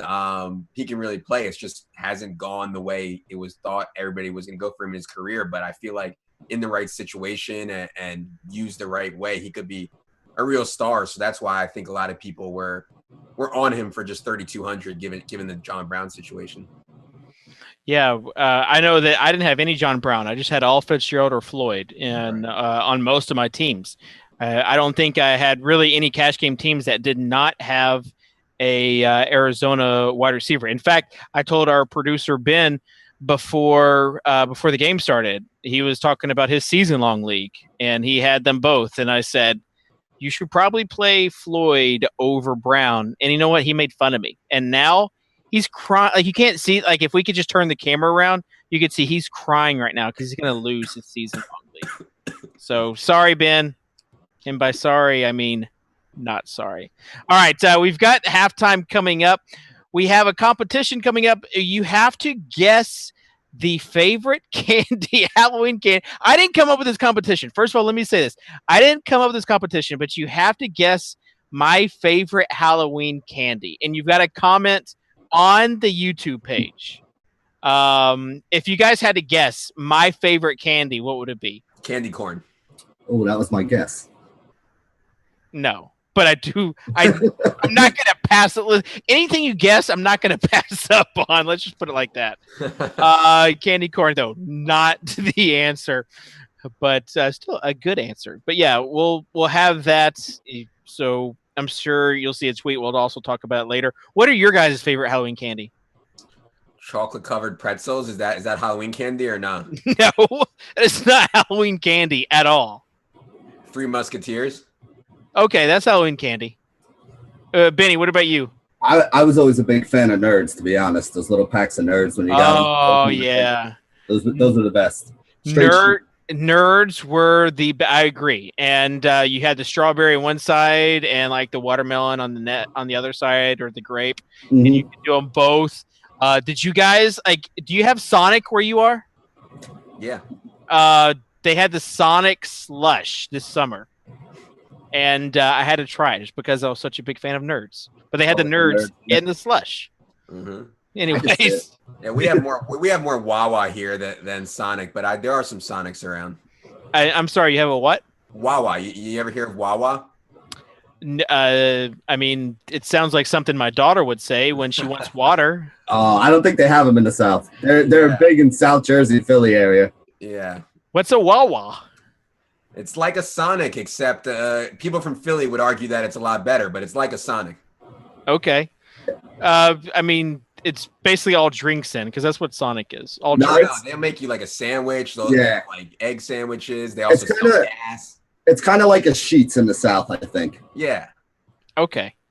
All right. Fair enough. We could talk about food for forever. Right now, we've got a 3rd and 2. If the Ravens don't get this, we're going to have to punt, and maybe you'll see some more end of the drive action from the Cardinals. As far as looking at the Millionaire Maker, I don't think much has changed with that touchdown. There's going to have to be a lot more Carson Palmer, Michael Floyd play in the second half to justify any sort of sweat coming on. But Floyd and Palmer look to be the stack that are going up. I know TJ had him, as we see, failed 3rd down play to Justin Forsett, so they'll call a timeout. No, they won't call a timeout. Interesting. They have to call timeout. They're not? They should. They very much should, but they're not. I don't. The clock is still growing, so we'll see. We'll see what happens to that game. Benny, you can catch him on the DraftKings playbook. Benny, what's your Twitter handle? I don't want to mess it up. Yeah, it's at BennyR11. At BennyR11. Benny does all the sports, and you can see he loves DraftKings. That's it. Got all the swag. Guys, don't be jealous, but I got a pair of DraftKings sweatpants today. So, yeah. Did that hit the – oh, man. They almost got a turnover right there on a muffed punt. It hit a guy on his heel, that punt did. So that could have been disastrous. So as we see it now – yeah, not a lot coming up. We're going to halftime. Benny, thanks for joining us. No problem. Have a good one. Be good. And best of luck in the listener league. Just keep taking everybody's money. I'm trying. All right. We've got Adam Levitan with us again, host of the Daily Fantasy Edge podcast. He's also on the matchup breakdown, and you can basically just catch him dishing out all sorts of goodness. All right, so everybody's mentioning me with candy answer, so I guess the social media push is out. If you have any guesses for Socrdave's favorite candy, this is ridiculous that this is the competition. Stereotypes, just because I'm a little chubby. All right. So we'll also have Andrew Wiggins on with us in the second half. But what are your thoughts about the first half? Like, at least it's kind of a close game, Adam. Yeah, and it looks like, obviously we're going to get 4 quarters of Carson. So if you thought that it was such a great mismatch between this pass offense versus this pass defense, which it certainly looked like on paper, then you should be happy that we're going to get 4 quarters of Carson to hopefully do the things that we need. Yeah. You have I don't know, they're not going to stop throwing. No. It's just a matter of they need to get up 2 scores or more so that the Ravens have to put that they have to start basically hurrying up their offense a little bit. Yeah. Who got the ball first? Do you know? I think the Cardinals got the ball first. Okay. Well, so I think the Ravens will get it. I was surprised though they didn't take the time out there at least to try to get a field goal for Catanzaro. I mean, he missed the long one, but it was over 50 yards. Seriously, that's Bruce Arians is so aggressive all the time. I don't understand that they were doing there. That maybe the graphic was wrong. Maybe they had no timeouts. That's the only thing I can think of. Yeah, and obviously we can't hear the audio, so not sure what happened there. But we'll see. We'll kind of see what happens. I'm looking through right now all these guesses, and I don't see one yet. Actually, I do. I do see one. But keep on tweeting. Don't stop tweeting, guys. 14-10 Cardinals over the Ravens. And have you picked out your Halloween costume for this week, Adam? My wife is dressing up. I have a 8-month-old kid, and she ordered some NBA costume. So it's a jersey, and then it has sleeves with tattoos on them. So it looks like he's an NBA player with tattoos and a headband and a jersey. She wants me to wear one of my jerseys, and I have 1,000 jerseys. I just never wear them in public because I'm ashamed of my arms and everything like that. But I don't know. That's where I'm leaning right now. I'd like something more festive. You want something festive? Well, yeah, something more, fun. Like what? Somebody asked me, I think you might ask me, what was the best Halloween costume I ever wore? A serial killer. I wore a box of Cheerios with a knife going through it. You know what I mean? Something creative. Okay, so not festive. You want something witty. Yeah, just something fun. Yeah. Okay, well, do it. You should be a cheerleader. Is that didn't you did I see a picture of you dressed up as a woman or something like that? No. And if you did, tell me where you saw it and I'll go delete that picture. If you did, it wasn't Halloween. Yeah.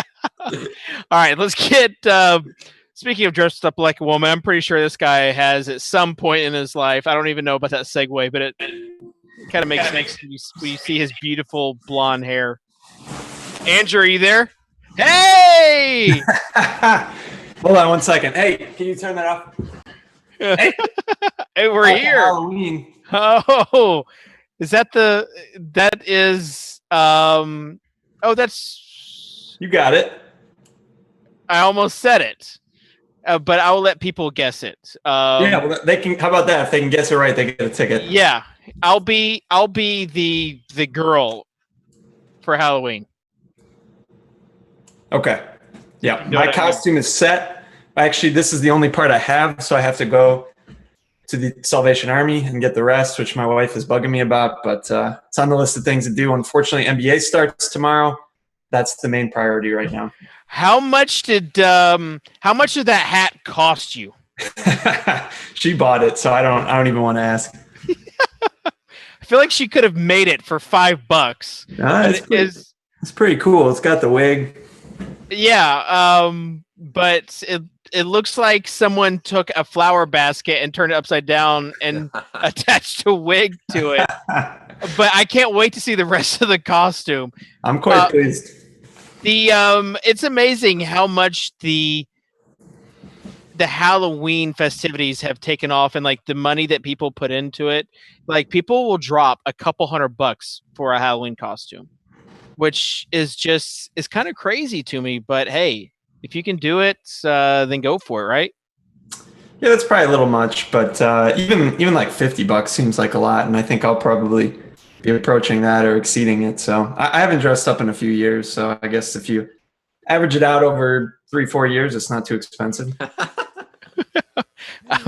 I'm rationing his Halloween budget. I've been saving for years.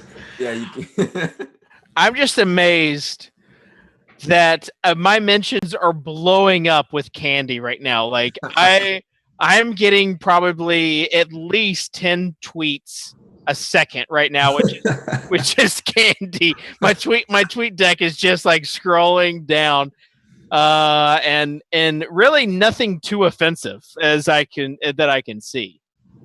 Like, so that, I guess that's good. Andrew, how was your football week? I finally had a good week. It Yes! only took 7 weeks. Yes. All right. So who went off for you? Everybody. Oh, very nice. I had my biggest positions of the week were Rams D, and I don't typically play a defense 100%, but I just thought they were such a standout play that I played them everywhere. Not in tournaments, but in all my cash games. So that was a nice leg up on the field. And of course, Gurley, you really had to play Gurley. That didn't really give you much of an advantage because so many people had him. But I had Lamar Miller on a couple of teams. I had Luck and TUI, so a lot of good stuff. Yeah, I mean that's the thing is you felt so good about some of these plays, like that they like Gurley. Like I mean, if you went contrarian and did not play him because you thought he was going to be so heavily owned, you're probably, unless you have Woodhead, you're probably crying. But as far as Lamar Miller, Lamar Miller, he was the same price. So, but I feel like if you faded the two other high price guys, you feel okay. Like Devonta Freeman.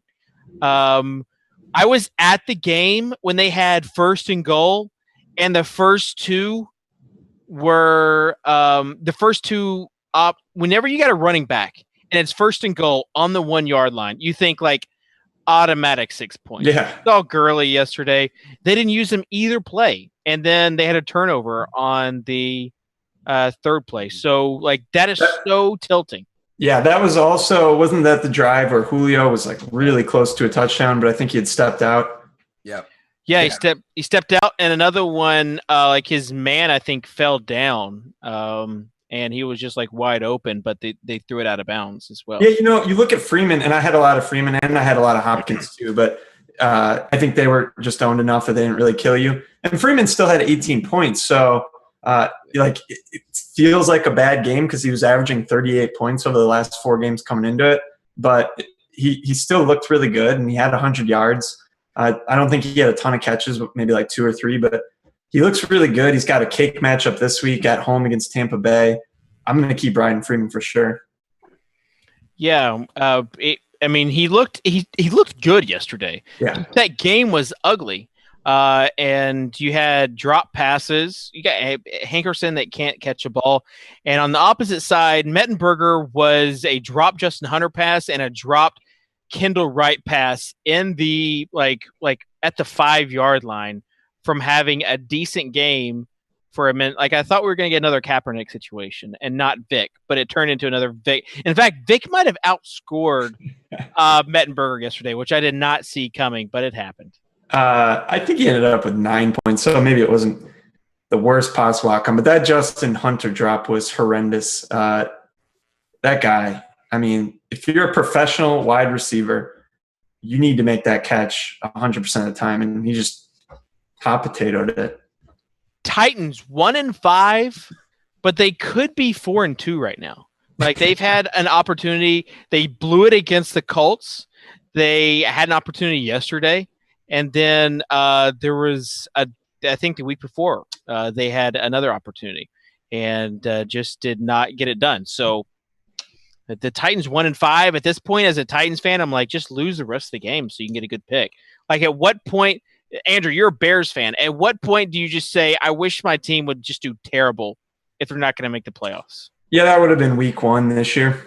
I don't know. It's kind of nice having them win games, but at the same time, it's detrimental to the long-term outcome for the franchise. They're not going anywhere this year. Like maybe in a best case scenario, they could sneak into the playoffs, but I don't think so, especially after losing last week. They're not contenders. So I'd prefer they just lose and probably cut ties with Cutler at the end of the year and start in a new direction, but we'll see what happens. We've got, Andrew, the month of November about to kick off, so we're starting a little bit early, the end of October. But how awesome is this time for daily fantasy players? No more having to lick your wounds for 3 or 4 days in a row. You can immediately get into it if you lose, or if you win, get into it right after with NBA. Yeah, I mean, I love the NBA, and like you said, right, the first 7 weeks here, it's if you have a bad week NFL, you're just thinking about it, replaying all your picks all week. It sucks. NBA, you have a bad night, no big deal. There's a new slate the next day, so you can atone for your sins, and I think that's nice. And there's just always the NBA is changing so much from night to night with injuries and just the ebb and flow of the season that it's always exciting and interesting to get up and take a look what's going to happen that night. And the scoring is really consistent. Unlike football, where you're kind of waiting for those big plays, it's just all night. You're watching plays, and you can turn on a game and know that your guy's going to be involved. So it's a lot of fun. I think it's the best game to sweat. And then you always have those West Coast games that are often the highest over/under games of the night. So you're kind of waiting around for Steph Curry and Chris Paul to play. And yeah, I just love everything about it. And it's not just that. Like, I know both you guys don't do college football. Pete, Al, and Drew do, but you've got Thursday night. Well, it starts really from Wednesday. You've got Wednesday night NBA. Thursday night, you've got the Thursday NFL game. Then you have the trifecta of big, huge NBA slate Friday night, big Saturday college football DFS Saturday, and then Sunday with NFL. It is just, I'm telling you, I get so excited. I'm going to have a baby the middle of November, though. Like, man, when she told me I want you, like, I should have done my calculation. Like, look at the calendar. Yeah, I've been like, I know you're saying you want me right now because I'm wearing this bunny costume, but this is going to put us right in the middle of November. We might need to take a raid check, but. Yeah, the other great thing is when you have a good football weekend and then you play NBA on Monday and you have a good night at NBA.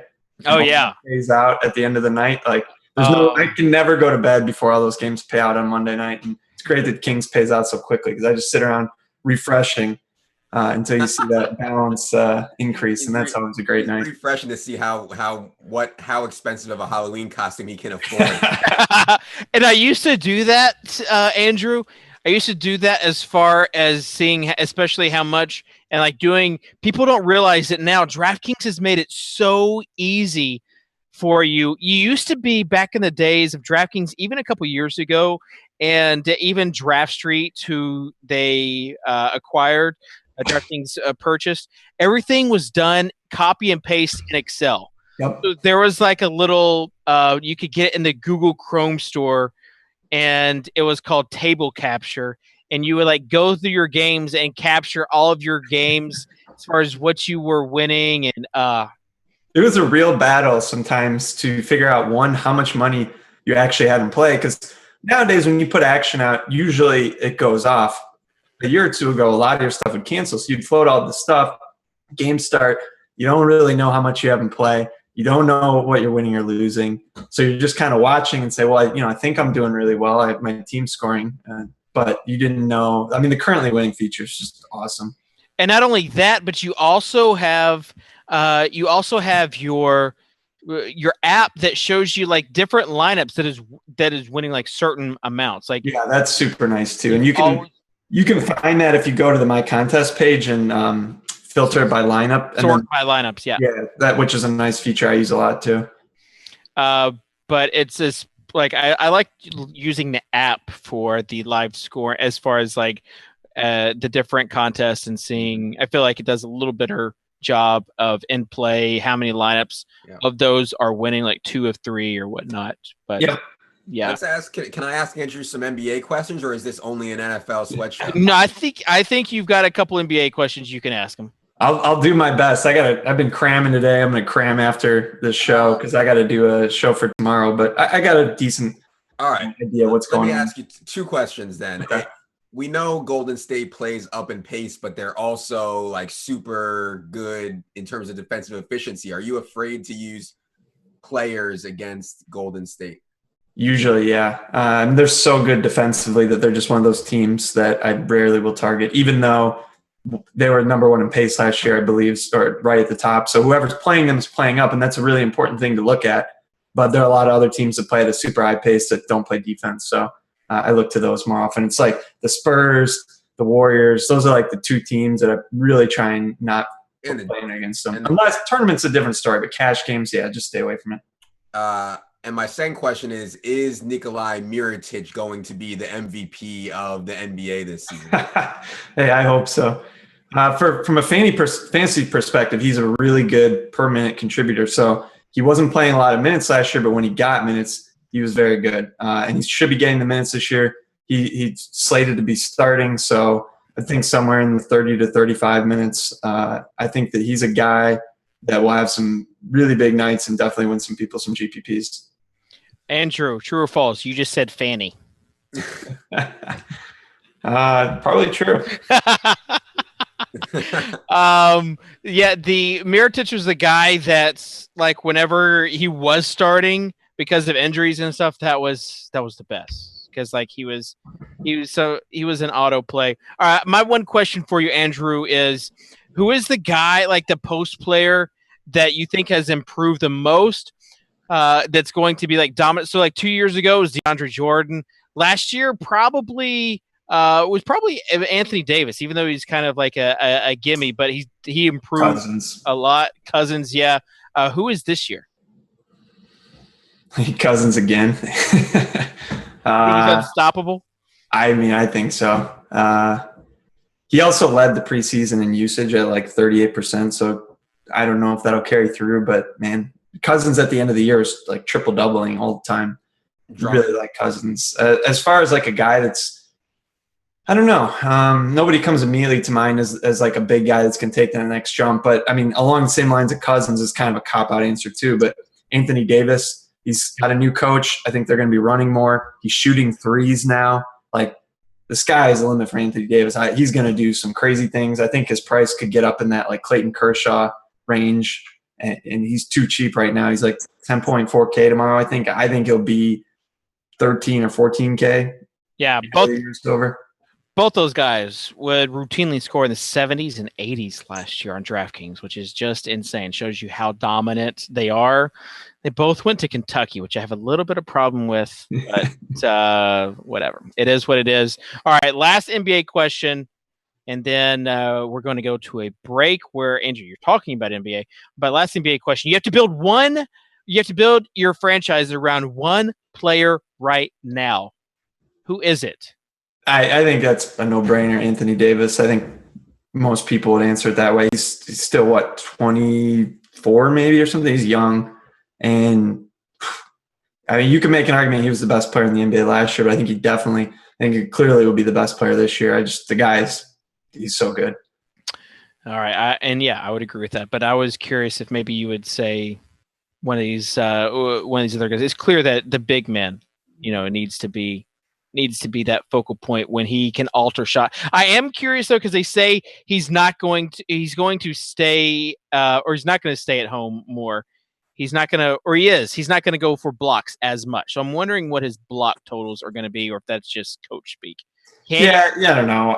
I'll believe it when I see it. I think he'll still have a ton of blocks. The scorekeeper in New Orleans is a criminal anyways. If Anthony Davis is anywhere near it, he's going to give him a block. I wouldn't be worried about that. It seemed like maybe somebody had a conversation with him about that. And if you guys aren't familiar, the scorekeeper in New Orleans is like very liberal about giving out stats to the players at home. Like really bad. But it seemed like it wasn't as bad. I'd have to go back and look at the numbers, but I think somebody sat him down and said, hey, this is a little bit out of hand. And like last year was the first time where I thought maybe it was raining in a little bit, but I got to go look at that.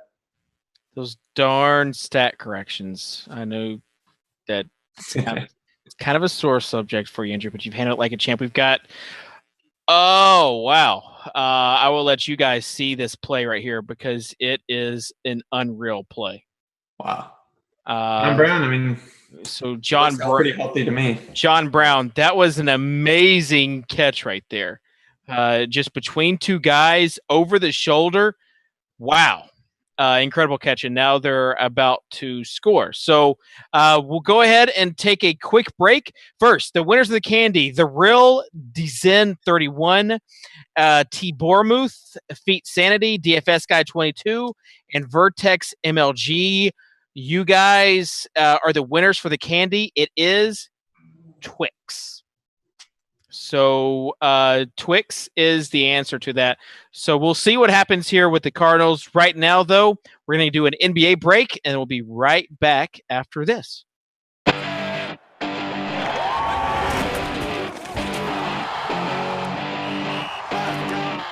is going to be the latest installment of the NBA training camp. Today we're going to be talking about roster construction, both what positions you should be targeting and where you should be spending the most money. So I like to start my roster with an elite point guard. And part of the reason is that he's getting that 1.5 per assist. The point guards, the elite ones in particular, are the people that are facilitating their offenses. So you'll have nights where maybe their shot isn't falling, but they're still going to have the ball in their hands a lot, which is key. And so they can still rack up assists and, of course, rebounds as well. Some point guards more than others. It gives you a high floor, which is really important because when you're spending a lot on a player, if he has a really subpar night, that's going to sink their lineup. And generally, you're not going to find that with the elite point guards. A similar logic will apply to the elite power forwards and centers. Those are guys that are going to be involved around the rim a lot. They're going to be there to get rebounds. And again, if their shot isn't falling, they're still going to be grabbing boards. And actually, if they're missing shots, they might be grabbing their own rebounds. So there's some correlation of missed shots actually adding to more rebounds, also raising their floor. And that's just so crucial when you're making an NBA lineup. For those same reasons, I try and target those players in the flex spot. And also with point guard, oftentimes there's injuries that it'll open up a spot for a new player to come in and play point guard, and you know that he's going to have the ball in his hand a lot. And that raises the floor for a player that might otherwise be pretty risky because he's normally a bench player. If he has the ball, you know that he's going to be racking up those stats that are going to give you points on DraftKings, and that's really important. So always work to target those players that have the elevated floor, but also still possess a high upside. Make sure that you're checking back with DKTV and DraftKings Playbook. We'll be bringing you great content throughout the course of the entire NBA season. Okay, here's what you need to know to start winning real cash prizes playing one-day fantasy basketball at DraftKings. Whether you browse on your computer or on the free mobile apps, the game's the same. First, select your game. Browse the featured lobby or view all NBA contests. Choose from many marquee tournaments, head-to-heads, and beginner-friendly contests. Pick your contest and you're ready to draft. For all NBA contests, you'll draft a point guard, a shooting guard, a small forward, a power forward, a center, another guard and forward, and a utility player, which can be any player of any position. Your goal is to build the best 8-man roster under the $50,000 salary cap. Each eligible NBA player from that day's games is assigned a salary. They'll earn you points for baskets, assists, rebounds, and more. Once your lineup is complete, click submit, and that's it. Track your team online or on our free mobile app to watch your squad rack up points in real time. And when the last game is over, bask in your own drafting genius as your winnings are automatically credited to your account. More sports, more winnings, more millionaires. It's a whole new season every week at DraftKings.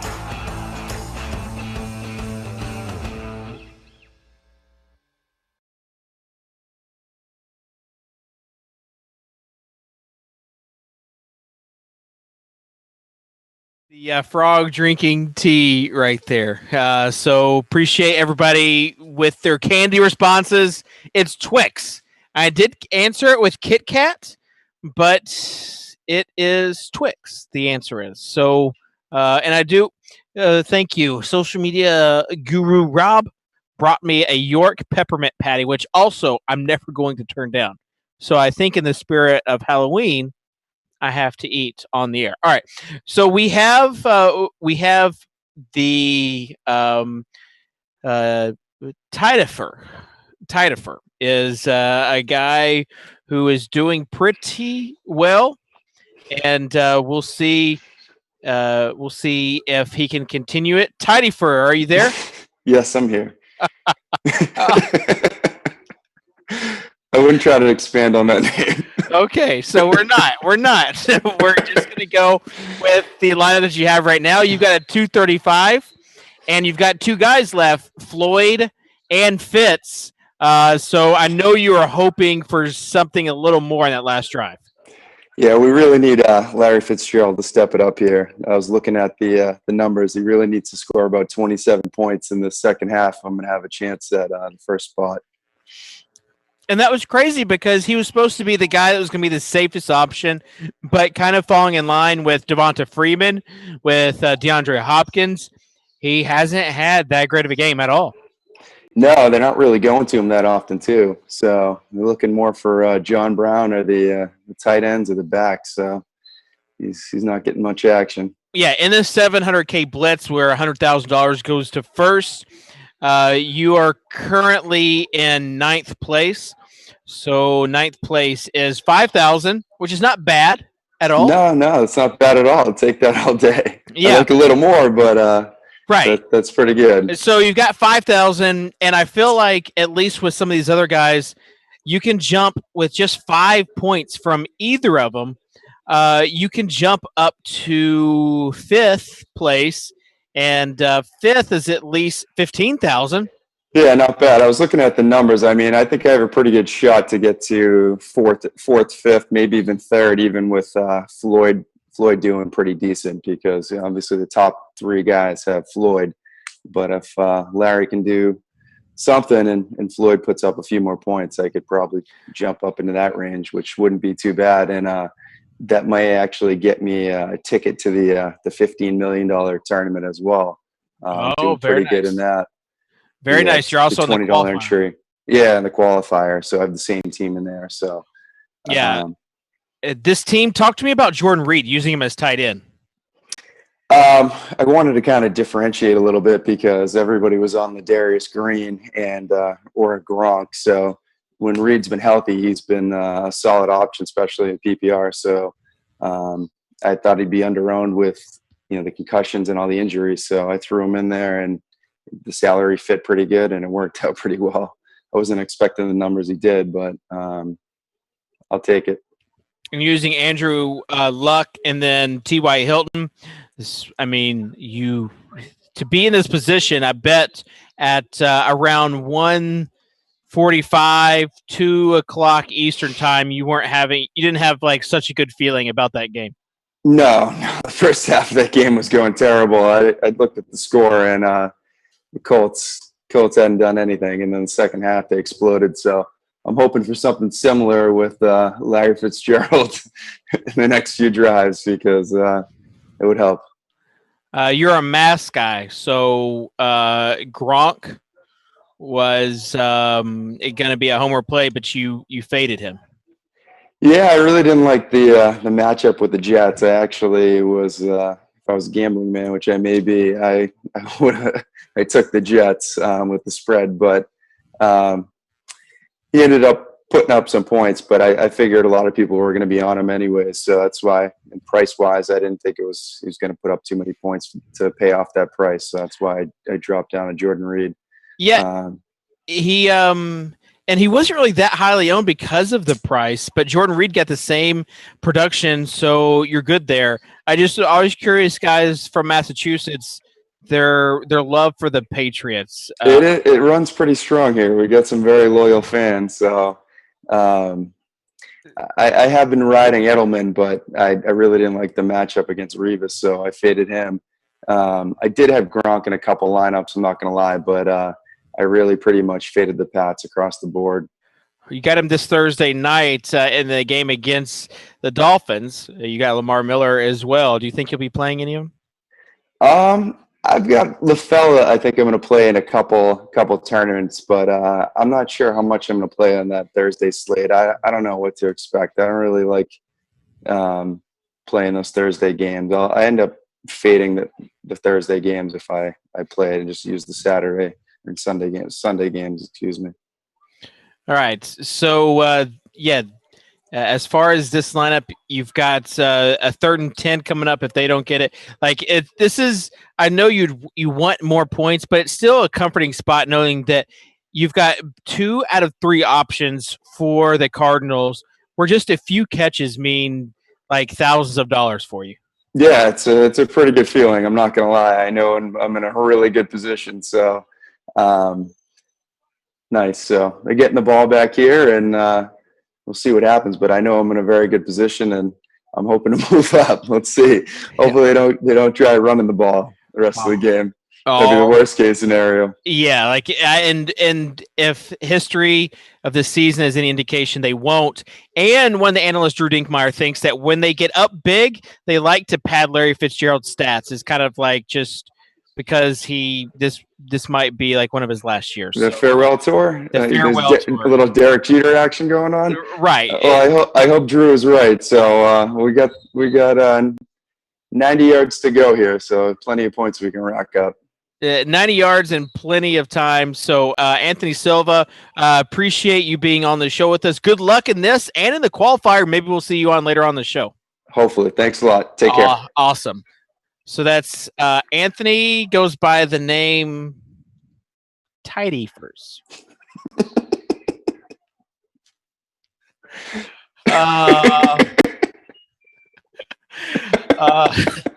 So yeah, that is the names. Who is that giggling? Was that him? So yeah, there's 2 I's and not 2 T's, so it's got to be Tidy First. So that's just what we're going to say. Oh man, is it hot in here? All right, so let's go back to Andrew Wiggins. Andrew Makasupa, the NBA guy. You've been seeing a lot of him with the game starting tomorrow. Andrew, did you think his name was Tidy First as well? I didn't see. Hey, did anyone guess what the hat was? Did they get it right? Oh yeah, we had a lot of people guess what the hat. I'll give you a hint if you didn't know. This is for the dog. Yeah, no, I'll give people a hint that you probably won't get. LSU. Yeah, I don't get that. The Mad Hatter is a nickname of the coach, Les Miles. There you go. That's what they call him because he's pretty much legitimately crazy. All right. You've got I think Floyd might be the highest scoring Cardinal out of this group, which people saw as being a possibility with this group. Like, we just didn't know. And now we're coming up into they've got a touchdown lead. So where are they going to go with it? Are they going to try to run the ball, or are they just going to continue basically throwing it out? I think they'll keep throwing it. It's a competitive game, and that's what they've done all year. Even with big leads, they've still thrown the ball quite a bit. Not necessarily, some of those blowouts have had rushing touchdowns, and some of the running backs have had good games, but it's not like they were just pounding away. So I think, especially now with it being a 1-touchdown game, I expect them to keep throwing. And if you have Larry Fitz out there or any of the receivers, I think you're going to be getting some more points. So I wouldn't panic too much if you have Larry Fitz. Yeah, Carson Palmer though, only 150 yards. Yeah, I mean, they got that really good field position, and I certainly thought he was basically locked to throw for 300 and get that bonus. He might still get it, but it's looking like a little bit of a long shot now. Yeah, he hasn't really hasn't needed to throw much. So 9 of 15 right now, and that pass to John Brown was pretty. John Brown 3 for 61, Floyd 2 for 36 and a touchdown, and Fitzgerald 2 for 23. And Fitz and Brown both have 4 targets, but as we know, Brown's targets are down the field. So we'll see. Well, that's like historically with Floyd, he's a bit of that downfield boomer bust type character, but he does have a big frame. It seems like they're looking to get him involved in the red zone. Last week, everyone kept saying, he could have had 3 touchdowns. He only had 1, but encouraging if you like Michael Floyd or you own him or in the season long, just to see him getting those targets in the red zone. Yeah, they went with run on the first 2 plays, and now they are bringing in the Cardinals receivers with Fitz and Floyd coming on the field. So yeah, and the other thing about Fitz too, he hasn't done much. Was he have 2 catches for 23 yards, but he was getting targets on that last drive, 2 of which that could have potentially been touchdowns. The first one probably not, but the other one he was targeted in the end zone. So he's getting the looks. Yeah, so we have Andrew Wiggins on with us, not Zarky Poo. We had the wrong name for you. Did people call you Andrew Poo? No, I can't say I've ever heard that one. I know they call him Levy Poo. This is Adam Levitan on with us. Adam is just. Are you tilting right now, Adam? Like, are you in tilt mode? There's nothing to enter. It's like I'm tilting, but there's nothing to enter. I just want to fire NBA contest. Yeah, the 3 contests. It's just like it's brutal. So I'm not tilting. I'm okay. I'm happy with my lineup this week. Unlike last week where I thought I did a really bad job. This week I is that live? Yeah, I think so. Yeah. Chris Johnson, they're gonna see if like an elbow or something else came down. You see Harbaugh just beside himself, ready to throw the flag. He's not even waiting for them to get on. So let's see if his knee came down or elbow, and I don't think it did. And if it's just something where they say his forward progress stopped, they can't. And so they ran another play right off the bat. So, I mean, this is one of the things we almost should have seen coming, just Chris Johnson trolling everybody. 119 yards. 119 yards. Harbaugh is so mad. The Harbaugh brothers, I will admit, are the coaches that I like to see get mad. Do you guys have a favorite coach that you like to see just get angry? Yeah, I mean the Harbaugh guys are up there. I was going to say who's a bigger hardo, either the Harbaughs or Tomlin. Tomlin's my favorite, just absolute hardo, just the way he carries himself. I love Tomlin, but he didn't really get that angry. Yeah, but I like Tomlin. He's pretty cool. He's pretty cool and calm. Who's a coach that you like to see just absolutely lose it? Yeah, I remember Jim Mora from the old days. He blew a gasket on the playoffs thing. That was awesome. And, the Van Gundys are my favorite coaches of all time. Both of them. Oh, yeah. Oh, yeah. Stan, especially for me. I will say Pete Carroll. Oh, man. Something about him just seems a little slimy from his days at USC. So I like it when he gets mad. I like it when he gets upset too. Because when those coaches get upset, you just rub it in their face that something is not going their way. You've got a 3rd and goal, and I think they're talking about right now if it's going to be intentional grounding or not. Because he was Fitz was open on a crosser there, and Palmer just missed him on that 2nd down play. I didn't even want to say it. Well, that's as a proud Fitz owner, I got a lot of Fitz out there. Yeah, I mean, I have probably 70% Fitzgerald in all my cash game and tournament lineups. Maybe more. Maybe 75, and then the other 25% is Floyd. So, this has been brutal as a Fitzgerald owner because he was the guy that was supposed to have the highest floor out of all these receivers. Wow, he's going to catch a touchdown right here. This is a great spot for him. Don't spoil it, Dave. Okay, I won't spoil it. This is the play of the night. This is a huge play for just how the week plays out. No, yeah, this is a huge play. Was that Jerron Brown? That is Jerron Brown. If you mistakenly roster Jerron Brown instead of John Brown, you have the same production as Larry Fitzgerald.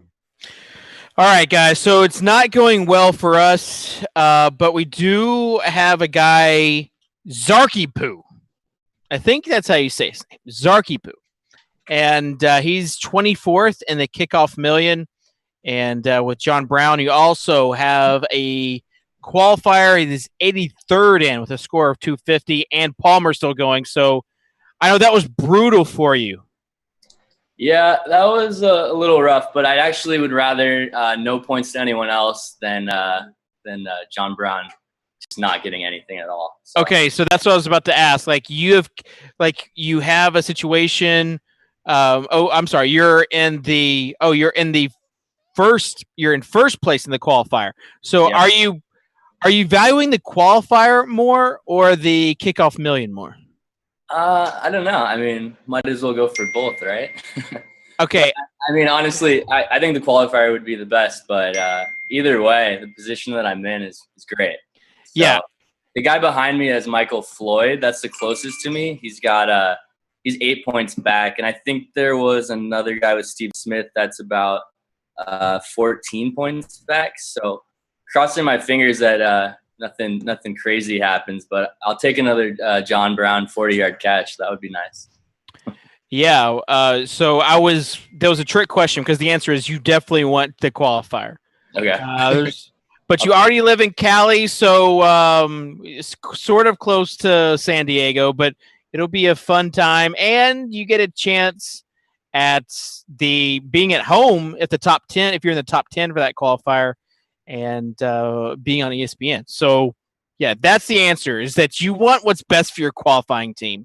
Okay. Because then you get another chance at guaranteed money at big money. So I answered that for you. What jersey are you wearing? Patrick Peterson, but if you go reverse, then it's John Brown. So I'm pretending it's John Brown right now. Did you go get a jersey today, or are you a Cardinals fan? I'm from Arizona. I'm a Cardinals fan. So this game's a little weird for me. I'm like rooting for a lot of different things at once. It's very odd, but I'll take it. Yes, the wacky world of fantasy football, where you cheer for your own interest when it comes to a lot of money being on the line. So you're a Patrick Peterson fan, and I guess with this game being the Monday night game, how many lineups did you have like with Cardinals in it? So I did 8 different tournament lineups. I sprinkled in some Palmer and Fitz stacks. I had Michael Floyd, and I have one with Floyd and Cardinals D actually. But yeah, I mean, I spread it all around because it was definitely the best play. At least it seemed like it. It isn't right now, obviously, but I got a lot of help in the second half of the games in the morning yesterday. It was pretty insane when Gronk scored that last touchdown. We were all going nuts. All right. So have you told anybody about the sweats that you have tonight? Yeah, I got all my friends here. Oh, so they're all here and watching, and I'm getting a lot of texts from random people that I don't know how they knew about it, but it's all right. So your friends are being very well behaved. Yeah, should have seen him yesterday. Yeah, you should have seen us yesterday. It was a little more rowdy while we were watching, so we're taking it a little easy tonight. Okay, so did you prep them as far as like how to cheer, what to cheer for, and just make sure they were aware of the proper sweat etiquette for tonight? Yeah, I mean they all play DraftKings, so they know what they know what's on the line, but yeah, they know what to root for. Okay, last question. Your screen name is Zarky Poo. So that's more of a statement, but the question to follow up is why? Well, my sister gave me the nickname of Zarch, so it's Zarchy Poo. Oh, I'm sorry. No worries. Yeah, I don't know how the poo came on at the end of it. I think some of my friends in high school just started adding the poo to it, and then it kind of stuck when I created my account. That's just kind of what I decided to do. So. Yeah, well, if you win that qualifier and then you win the $5 million first place, everybody will know you as Zarchy Poo, and you will have your sister to thank for that. So crossing my fingers. Yeah, if you could, though, like I guess that would be a thing you want. $5 million for the nickname of Zarchy Poo. I would take that. Yeah. All right. Zarchy Poo, good luck. Currently number 1 in the qualifier, and also has a sweat in the kickoff million. So you've got another quarter left, and we'll see what happens. So best of luck to you. All right, thanks, man. Appreciate awesome. it. All right, getting live up there in Zarchy Poo's crib. We have some. Basically, you've got now a 10-point lead, so it's a 2-score lead. Let's bring on Andrew Wiggins, and I don't know if Adam's still on the line or not. If Adam is on the line, it's in the third quarter. This is like past his bedtime. Kudos to Adam Levitan. I'm shocked he's still up, but I think being a team player, but it's only because he wants someone to tilt with for these guys. I think he took Jerry for a walk. I saw them both exit. So okay, he might have just gone to sleep because this game has been boring, Andrew. Yeah, it's been a bit of a sleeper. Like, we don't care about running backs for Cardinals. We don't care about kickers for the Cardinals. We want passing touchdowns. Like, that's what we want. I wish Adam was on right now, so because I just thought of this, I meant to bring it up earlier. But Steve Smith, man, guy can ball. Yeah, and he just caught another pass. Like, this is like when Steve Smith excels. Yeah, I just don't understand the hate for him. Like, what? Just because he's old, like he's still really good, and love his attitude, love the way he plays. I love everything about Steve Smith as a football player. I do too. I like that he just directs the anger well on the field. He's still he gets furious just for getting tackled, which of course happens every play. And I think he's the best in the NFL at spinning the football after the catch. He's phenomenal at that. He's had 2 awesome ones tonight already. He just caught another pass. So we'll see what happens. We had 55 points back. TJ had the option of Palmer and Floyd or Smith and John Brown. I still think the highest combo is the Carson Palmer Floyd combo, but I think it's probably close though. I mean, Smith has to be getting close to the Palmer production because there hasn't really been a lot of it. Yeah, and I don't know if you had anyone in front of him, but if you were hanging back in a GPP, but in pretty good shape, this was a night where you almost definitely would want to do a swap to a Flacco Smith if you could, because nobody would have them. Everyone in front of you was going to have Palmer and Floyd.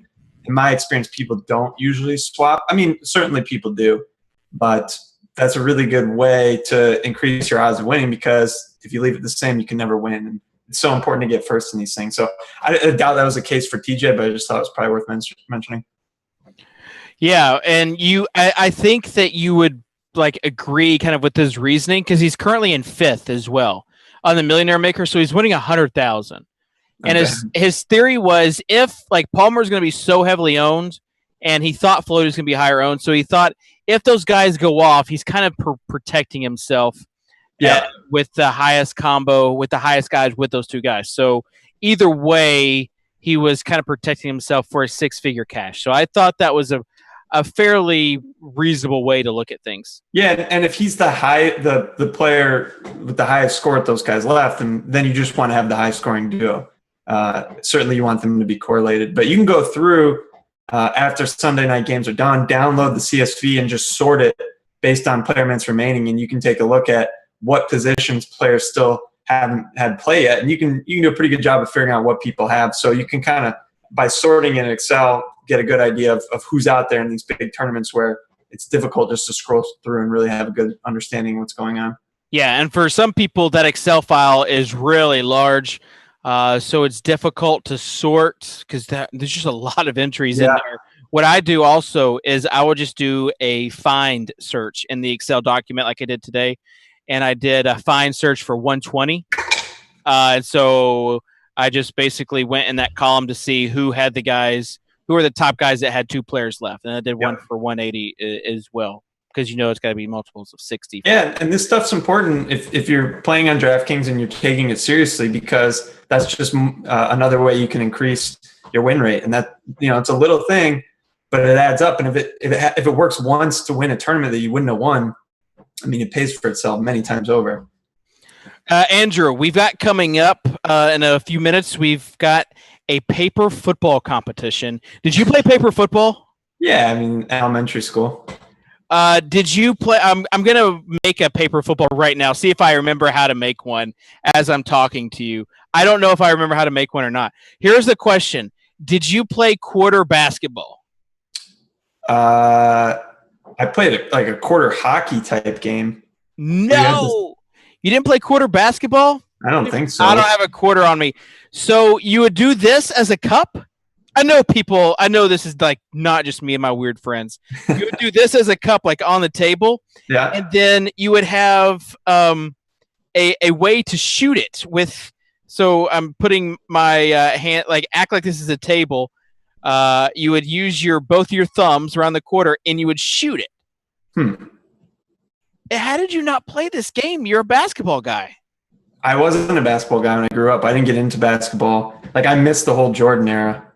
Oh my gosh. Yeah. So not only did you miss out on quarter basketball, but you also missed out on the Jordan era. Like, Yes. wow. That just makes me sad, but you're catching up now. I was going to ask you, all right, I want people to tweet using hashtag DKTV if you played the quarter basketball, and if so, what were some of the dunks that you used? Okay, so I know, like, this got to be We're so excited about this. I know, right? Because I just remembered it. I don't remember it, but they're like different dunks. Like there was like Larry Bird, and you would do this and dunk it. There was like David Robinson. Man. And now I forget like some of the other ones, but there are like specific dunks that you could do in addition to the quarters. So anyways, all right. So we have that break.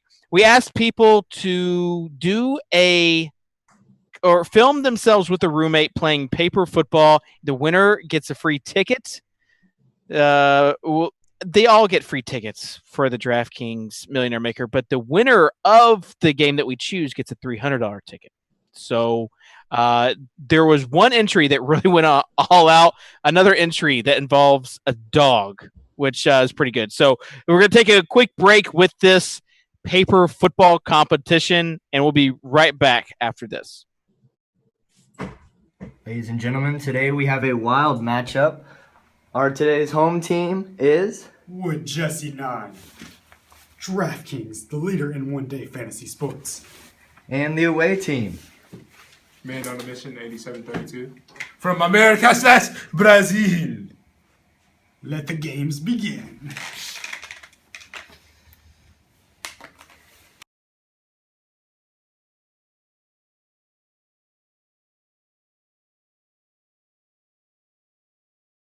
Okay, sir. Let's go! Let's go! DraftKings, leader in one-day fantasy sports. Hey man, want to play a little paper football? First one to 21 wins. All right, you won the toss. Do you want to receive or do you want to defer? You're going to kick it? Okay. Slaughter rule is in effect. I'll go first. Get on this side of the table. Come on. You ready? Who the f*** am I kidding? We're not going to win this damn ticket. You suck, man.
All right, and we are back.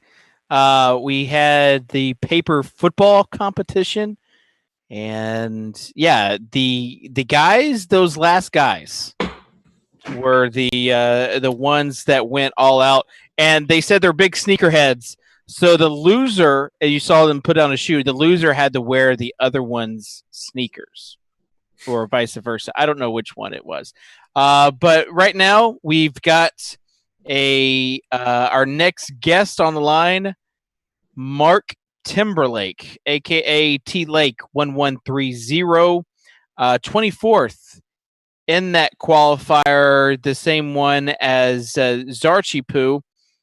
and I think has Palmer. So he's definitely hoping for some of the garbage time love that we've had in the past. Mark, are you there? Yeah, you hear me? Yeah, Mark. Tough 3 quarters to this game. Yeah, so far it would have been nice to capitalize on 2 trips in the red zone instead of kicking field goals, but I guess that's how it is. Yeah, only 20 points. But the good news is that in the past, they have continued to put their foot on the gas. Like, they haven't let up at all. So that's what you're hoping for, is you're hoping for a lot of Palmer yards. And even that bonus could come in handy for you. If he throws for 300 yards, you get 3-point bonus. Yeah, it'd be great if the brakes went out. Yes. So I think they got the first down there. But as far as your lineup, talk to us about how you constructed it. Well, I'm involved in a few different fantasy leagues outside of DraftKings, and they I don't know, you kind of really dig in week to week, and then a friend of mine introduced me to DraftKings about 2 weeks ago, and it's only my second weekend, and oh, nice. I really digging it. I'm pretty involved with football. I'm a high school football coach. Okay. I own and run a semi-pro football team. We're actually starting a women's semi-pro team this spring, and I run 2 youth teams as well as coach 3 in-school teams. So you own a semi-pro team? What team is that? The Enid Enforcers out of Enid, Oklahoma. Okay. So I know that Oklahoma people love their football. Are you a State fan or are you a Sooner fan? I'm gonna be honest. I'm a Sooner, but I root for OSU whenever they're not playing us. Okay. As well as Tulsa, but OU, OSU, and I grew up liking Florida State and Notre Dame also. So I've got to admit that I had Baker Mayfield in some Saturday college football contest, and he let me down. It was just all he did was run with P. Ryan and Mixon. I know, man, but whenever you've got 2 horses like that in the stable. They were so good, and Texas Tech could not stop the run at all. Well, you had a long pass to Fitzgerald, so that's what you continue to. You just need more, as much Palmer as possible. So you got him rearing back to throw now again. There we go. He could throw to that boy all night. None of the other guys that are up in the top 5 have the running back. So I'm all for the running back getting extra pass. Yeah, like maybe even a pass to Chris Johnson where he houses it. So, all right, so you're sweating Chris Palmer, and he looks like he's starting to get in the groove as far as passing.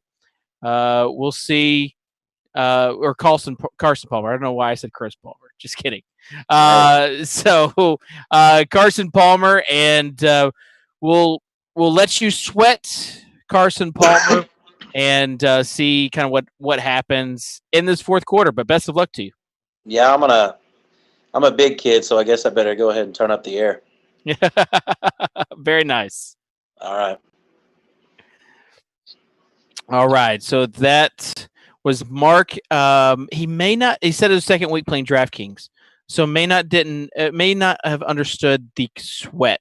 I wasn't talking about him actually sweating. I was just talking about the sweat show and sweating the players. Although he was sort of sweating, so the AC would have made sense there. All right, let's see if we can get back Andrew Wiggins, Andrew Makasupa. You've got now Michael Floyd down the sideline, and they're about to score again. So you've got some Carson Palmer yards. Yeah, like I said when I was on the last segment, don't get too concerned. There's still plenty of time. Competitive game. You got Carson Palmer, best quarterback in the league. You're so calm and collected, Andrew. Well, I'll tell you what, when you come into Monday night knowing you're going to win, it's an entirely different feeling than trying to figure out how much you're going to lose. So any catches I get from Fitz or Floyd or Palmer just helps me do a little bit better. So, I much prefer this route than the other one. All right. So we've got a passing touchdown, I think, to John Brown. That's not what we wanted. So that was worst case scenario. You'll see that John Brown. So you've got the 4 points for Carson Palmer. He got his stats, and he was at 150. Now he is. I mean, now he's. I guess probably 70 yards away. Maybe less than that. Maybe less than 70 yards away from that 3-point bonus. Yeah, he's at 225 now. So 226 is what I have. Okay, yeah, I was rounding with whatever he got there. So yeah, and they're up 17. So now it's like you saw them run a little bit, and then all of a sudden they started passing as Catanzaro misses a point after. Yikes, man! Kickers having the worst. All right, let's see if we can go to TJ or TJ right now. TJ currently in 5th in the Millionaire Maker, winning $100,000. Also, just moved up to, I think, 164th place. TJ, so what are you rooting for now? Nothing? I think I'm rooting for nothing. I think that's optimal. I think you are too. So you're in 164. And what happens if Palmer throws another long touchdown to Floyd? That's bad. I think I'd want Fitz to get the touchdown. That might be better because it seems like a lot of people have Floyd between 164th and 5th and Fitz. Because Fitz hasn't done much. He only has 7 points. So yeah, so you kind of want everything. 20, that's great. I think I want him to get to 20 or something. You want everything to kind of even out as far as these receivers go. Yeah, I think that's optimal. Yeah, everyone just gets their 18 points, and then that's probably best from a wallet perspective. Yeah, I mean, talk to me a little bit about. I know you've played a long time. You're a well-known player in the sharp community, the high-stakes community. Would a 6-figure payout be the highest payout you've gotten to date? Yeah, I've never had a 6-figure score yet. My highest I've capped out at 20-ish. So 6 figures would be nice, but 7 would be a lot better. But sadly, that dream looks dead. Yeah, let's not get too greedy right now. Rooting for 5th. Yeah, you're rooting for 5th. You've got 2 lineups. What about your other lineups? Do you have any other sweats going on? So I was actually really annoyed. Sunday morning, I had my 100 lineups made, and I wanted to put them in the $3 qualifier for the final that's now in San Diego. Yep. And I would be in first in that with my lineup, but it was sold out. Oh, so that's actually kind of a buzzkill. But yeah, I'm winning this other $3 tournament for 10,000 or something, and I have outs to win the 3-week Survivor. I'm 18 points back. Seems unlikely, but it could happen with Fitz and Brown, 18 points. Well, I'm sorry about the $3 qualifier. I know it was sold out. It's never sold out before. Well, TJ, you ever hear the old adage, you snooze, you lose? I know, I'm just too lazy. No, but you have you're in 5th and 164th, and considering the number of teams in the Millionaire Maker, 341,000, you got to feel good about 2 scores like that and 2 opportunities. Yeah, I mean, it basically locks in that I won't lose in this tournament all year, so that's always a plus. Yeah, that's locked in a profit. Hey, profiting is always a good thing. It could be worse. So as far as you tweeted a question to Drew and myself about Smith and Brown versus Palmer and Floyd, have you calculated where the other guys would be? Smith and Brown versus Fitz and Floyd. Yes. Sorry. I'm down points with my choice of. I went Fitz and Floyd. I'd be down. I think I'm down a few points on that choice, especially after that Brown touchdown. Yeah. But I think it's in the scheme of things, it's not much of a. Yeah. I mean, until Smith just gets an 80-yard touchdown here and there. Yeah, you've pretty much all but guaranteed that. TJ, you've been playing on DraftKings for a while. We met up at the King of Miami tournament. We did. Yes, we did. Talk to me a little bit about just kind of what you like about DraftKings. I don't know. Well, I feel like most of everyone here, especially I see Andrew saw Andrew Wiggins was on earlier. Yeah. No, that guy. We went to the Cubs game together a few nights ago. Okay. DraftKings. That was really fun. I don't know. Just came from a poker background. Like I feel like a lot of people did, and found this. And yeah, I got to be honest. You remind me of my wife when she tells me that she loves me, and I ask her why, and she's like, I don't know. I just kind of do. Been together too long. Have no choice. I get you. I think my girlfriend says the same thing. It's just like I just kind of have to. So, you want to watch sports all day? All right. Our spouses and girlfriends. I hope that if you do hold on to this 5th place cash, that you treat her well, TJ. Yeah, she's not even in this room. Like I have like 8 of my friends in this room. She's like in the bedroom, probably watching some reality TV show or something. She could care less. Okay, so my wife does the same thing. If I ever have a big sweat, she's like, just wake me up and tell me what happens. Exactly. So I can definitely understand that. All right, well, TJ, we'll let you sweat with your 8 buddies in there. Good luck, man. 6 figures. Yeah, let's hope it holds, I guess. Yeah, for sure. All right, take care. All right. Andrew Wiggins, will get him back on with us. That was TJ. Always good when you ask someone, what do you like about playing on DraftKings? And their first response is, I don't know. It's like he's been playing for so long. That's a poker player for you. He doesn't know how to answer. Andrew, I made a paper football. I just instinctually I remembered how to. All right, here's the next question on this paper football thing. How do you kick the field goals? Do you kick it like this? Like that. Or like this? I know, but do you kick it like flat? Or do you kick it like this? Long ways. Okay, you kick it long ways. I feel like flat is the short table route, and I feel like long ways is like the long field goal route. You can bomb it that way. All right, so I'm going to hit the camera right now. A lot of pressure here. Here we go. Here we go. I got to get the leg right. No Catanzaro, all the money. No. Missed it. See, I gotta wait. I'm on delay watching the game. You're ahead of me, and then if I want to see what you're doing, I have YouTube on the side here, and I get to see it. It was a pretty bad kick. I'm rusty. I haven't played in a while. Well, it was a nice attempt. It was a nice attempt. I should have gone the other kick. Oh, I'm gonna check Twitter to see if anybody has played. Okay. Burnt Popsicle says middle school, eat lunch fast, quarter basketball for the rest of lunch period. I'm with you, Dave. Thank you. Leo Howell, who can we get Leo Howell on with us? Make it happen. Ben's like, I don't know. Yeah, Leo's on the list. He's on the list, so make it happen. Leo Howell says definitely played quarter basketball. And people are mad at me that I answered with a Twix as my favorite candy.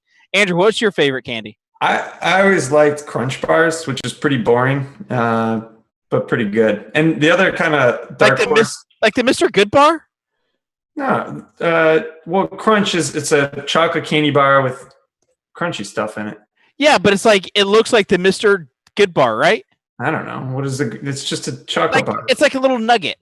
No, it's big. Okay, fine. The other one, which is a little bit more obscure, is the whatchamacallit. The what? That's what it's called, a whatchamacallit bar. I know, it was a bad joke. Oh.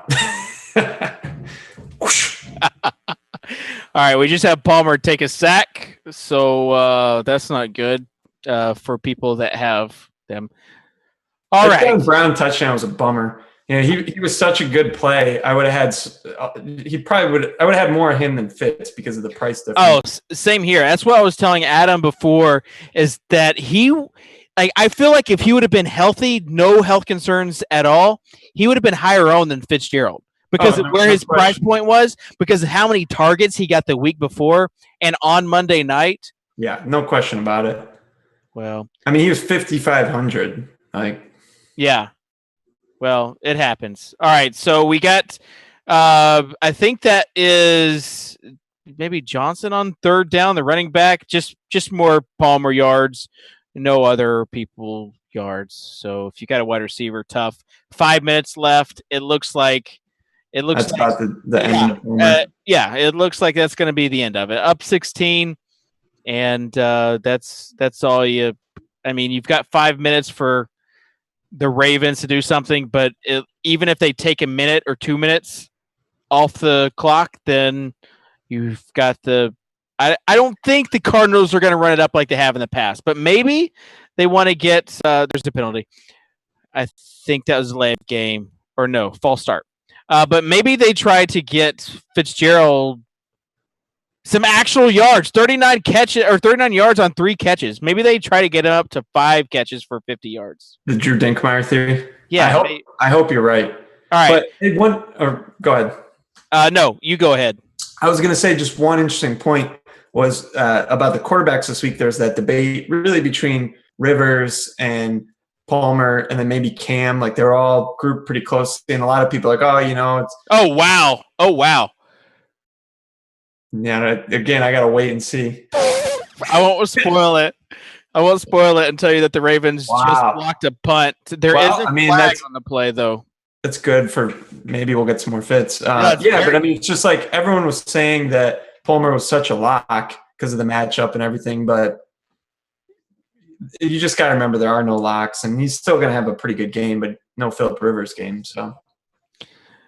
All right, penalty is declined, so they might even have it on the 1 yard line. I don't know if they scored a touchdown or not, but they just blocked that kick. And you said that it might be good. It is good. Like that is like best. That's best case scenario if you have Palmer and any of those wide receivers.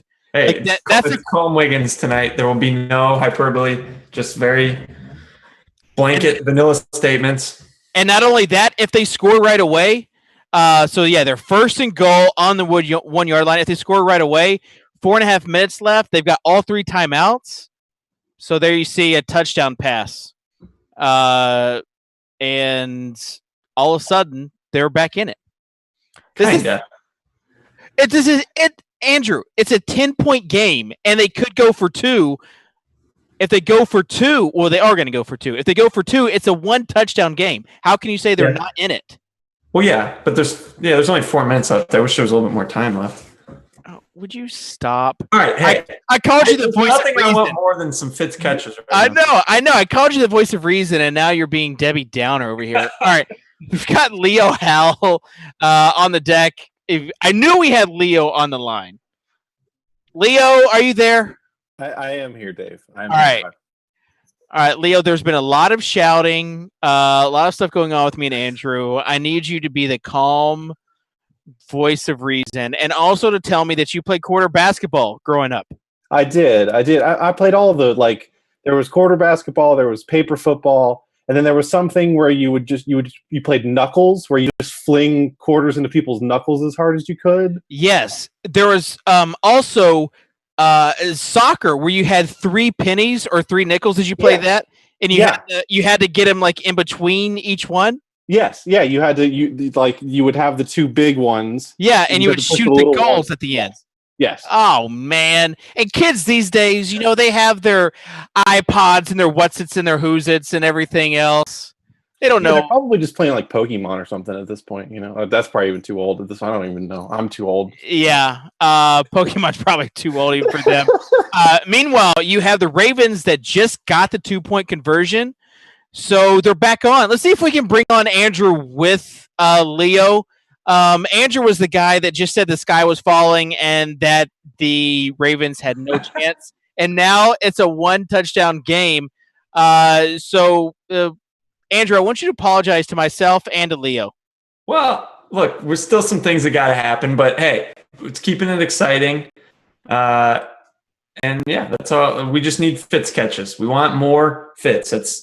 I think everyone agrees with that, except for a couple people. Yeah, no, I'm good with no Fitz. I was about to say, wwhy don't you check with our guests first, you jerk? All right, no Fitz. We really do. We'll say we're all on board now. No Fitz. Everyone's on board. All right. Leo, Leo, I apologize for the lack of sweat kit by fellow DraftKings analyst Andrew Wiggins. It's okay. He's suffered the bad beat of all bad beats, so he can not sweat a kit all he wants. Okay, I don't know what you're talking about. very nice. Leo, you need Floyd, correct? Yes, I am. All the I am Floyd. Team Floyd. We're All rooting right. for Floyd now. So I like Floyd too. So you're in the play. Andrew, let me talk to the man. This is why you don't bring me back on when we have guests. No sweat kit. Where are you at in the play action, Leo? I am in 22nd. I am 30 points shy of first. So first isn't happening. I was locked out of first anyway, but another Floyd catch or two, and I can get top 10-ish, which is nice for a $3 entry. Okay, so yeah, top 10-ish. So that is it around 10,000?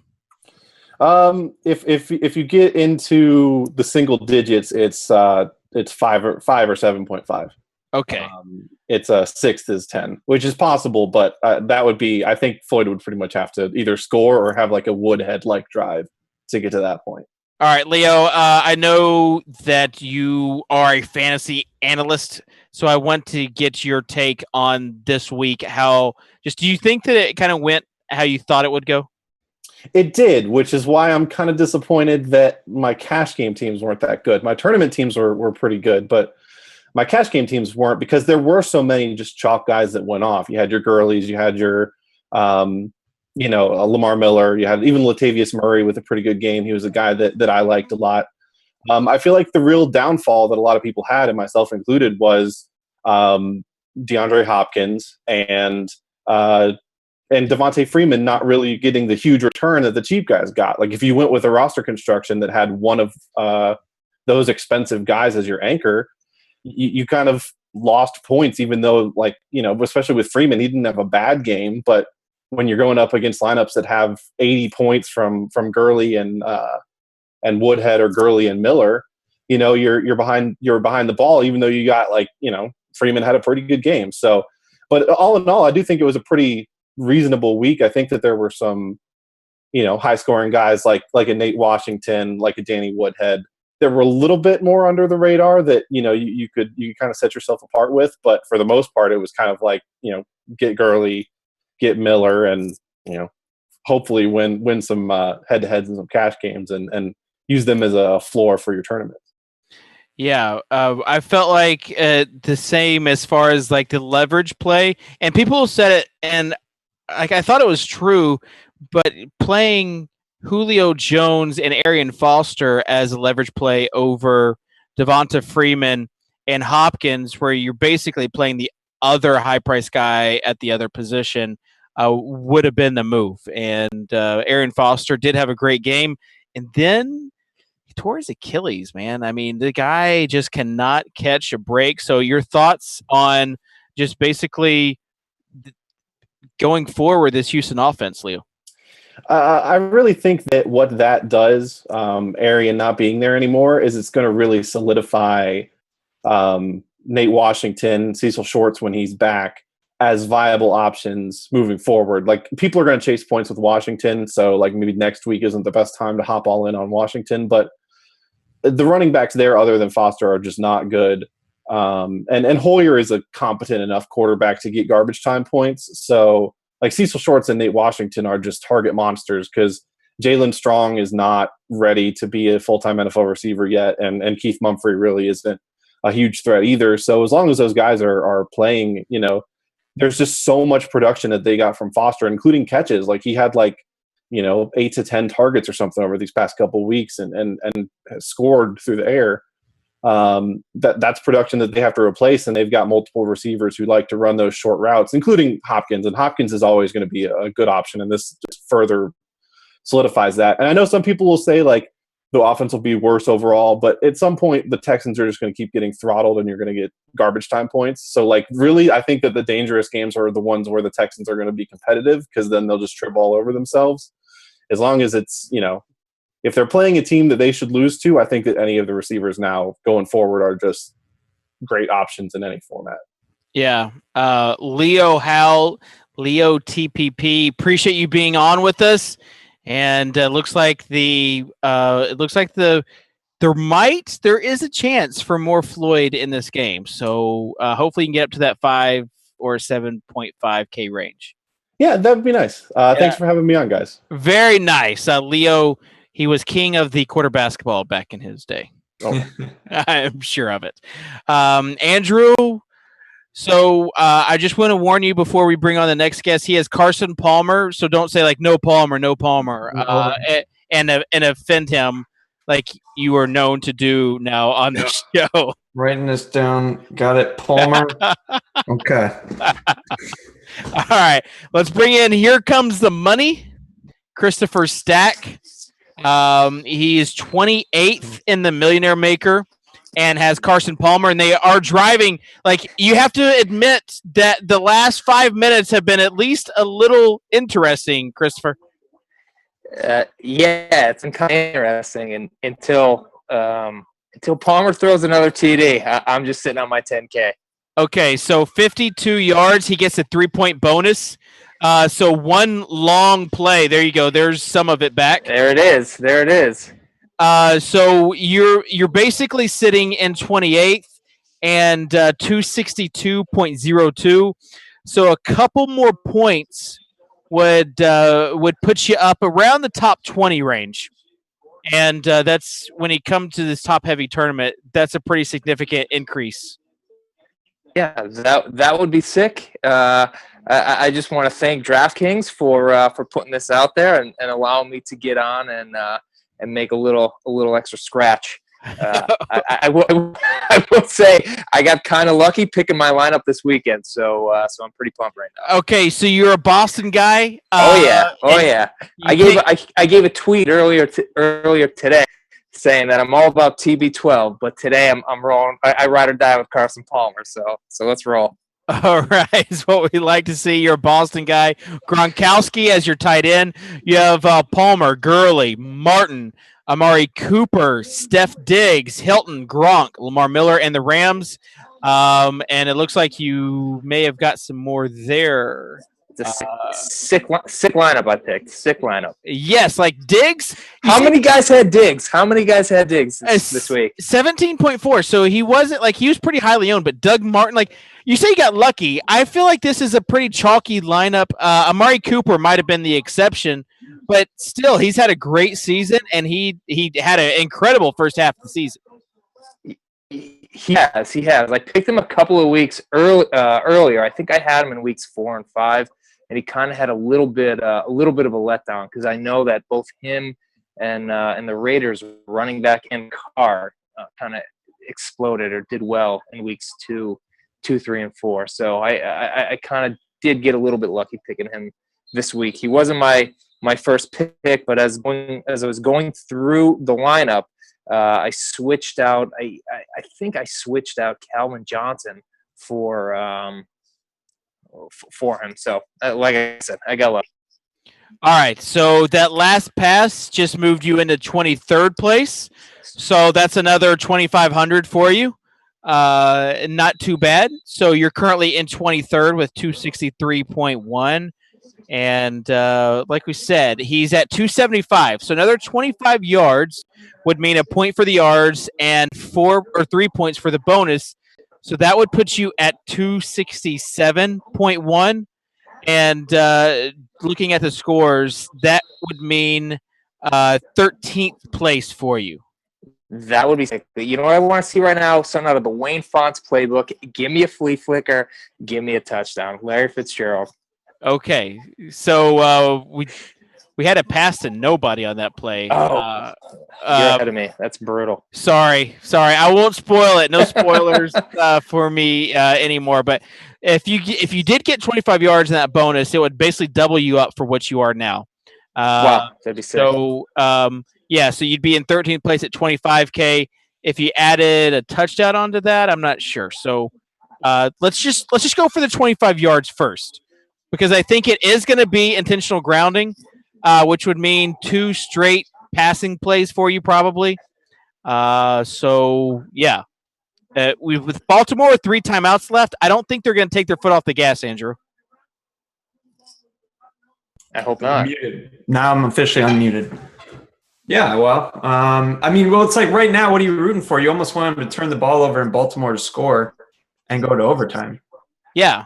Like if you have anybody left, that's exactly, and you're sweating. Like the people that are anti-sweating right now, or have maybe one player when other people have two players, like they're definitely doing that. 3rd and 22. So not two obvious passing plays, just one obvious passing play, and they're probably not going to get it all in one spot. So they're just going, I don't know, they're probably just going to run an obvious play that will get them yards and force them to use a timeout. And that's exactly what they do, an obvious running play. So now you are rooting for officially overtime, Christopher. I'm rooting for overtime. I am. Yeah. So you got a punt coming up, and then things could get interesting. Christopher, talk to us about how long you've been playing on DraftKings. I've been playing on DraftKings now since week 1 of this current NFL season. A couple of guys that I work with sent me the link. I think in week 1.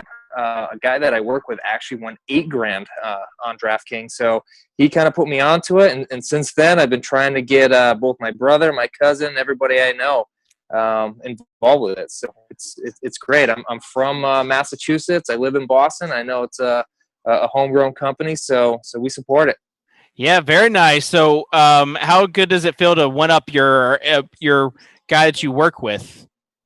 Yeah, it feels good. It feels good. He got me dinner, so now I'm up. You know what I mean? I got to use my DraftKings winning when take everyone out. I told my brother and my cousin that if I get over $10,000 this week, we're going 50-yard line for Pats versus Dolphins. Oh, very nice. Monday night game. So you'll see me there. I'll roll in with a DraftKings banner. Let you guys know what's up. Very cool. I was just going to offer you some tickets, but since you're already wait a minute.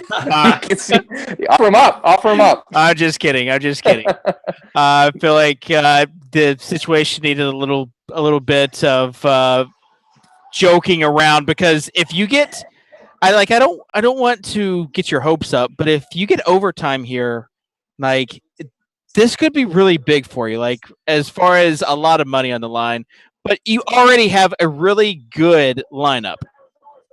So we'll see what happens with this drive. But we'll let you sweat in private, and if something happens, and it goes to overtime, be expecting us to come back to you. All right, awesome. Thanks, guys. Thanks so much. Right. We'll be in touch. All right. Enjoy the Pats game. All right. All right. So that's Here Comes the Money. And with this drive, Andrew, like I didn't want to get his hopes up too much, but he's sitting in 23rd. And I feel like another 10 points with the bonus like creeping up could be in order if they go to overtime. Yeah, I mean, it's a pretty big parlay right now because you need him to score and then convert the 2-point conversion. But crazier things have happened, and that's really what you need to win these big tournaments. You just need everything to break your way. So maybe tonight is his night. Yeah, like the bonus and touchdown and a few more yards. Let's just say that would be 9 points for him. So that would put him at 272.1, which would put him in 7th place, which would be $50,000. So that's why I didn't want to get I didn't want to jinx it to get his hopes up too much. But if they can put together a 74 or 76 yard drive here, things could get very interesting. Yeah, they got 2 minutes. I mean, they got time. They got the highest paid quarterback in the NFL. The other issue is that this Arizona defense is very good. So 76 yards, even with 4 downs to do it on each play, is going to be hard to come by, even with a hashtag elite quarterback like Joe Flacco. Wow. And don't forget about Steve Smith Sr. He could be extra mad because they're losing right now, right? He's furious. All right. So as far as where you're at, where do you want overtime here? Hell yeah, I do. Okay. Yeah, of course. I got Floyd, Palmer, Fitz, no John Brown, nobody on the Ravens, but yeah, man, every catch is money in my pocket. Yeah, I would agree with that. And like Seriously, if you had like the Cardinals in crunch time, you could get a lot of Fitzgerald. Yeah. So I don't know. I'm licking my chops at the idea, but yeah, they got some work to do. But I don't know. I'm feeling it. I think overtime's coming. They went on a 3rd and 1. They went pass. So now it's a 4th and 1. So I thought they might just go get the first down and have 4 more downs, but nope, they went pass. I think to Marlon Brown. So I don't know. Whatever, guys. It's like after I can't like convey to you how mad I was at the Titans game as a Titans fan. It was very frustrating, like having to yell at the Falcons coaching staff and be like among Titans fans that are cheering. It was like put me in a very awkward spot where I was having to do like the silent, the whisper yell. Yep. So they're throwing again, and he's got to throw it in. Yep, they got it. Wow. So we'll see. All right. As far as this game going forward, a minute left. They have all 3 timeouts left. So this could be a long minute, Andrew. Are you ready for that long minute? They have 0 timeouts left. They do? Yeah. Okay. Well, I'm reading the screen wrong then. Well, if my screen is right, it has all their timeouts spent, but I don't know. I haven't been paying that close. Okay, I think I see the green bar. I mean, I see the bars there, the like the purple bars, but they're not lit. Maybe that's right. What it is. Okay. Bad. Usually that means they don't have any timeouts. Yeah, well, I didn't know that they weren't lit. So bad user experience, ESPN. Bad. Just kidding. But I mean, look, they still have 48 seconds, so it's not like critical right now. But yeah, I mean, this is tough stuff.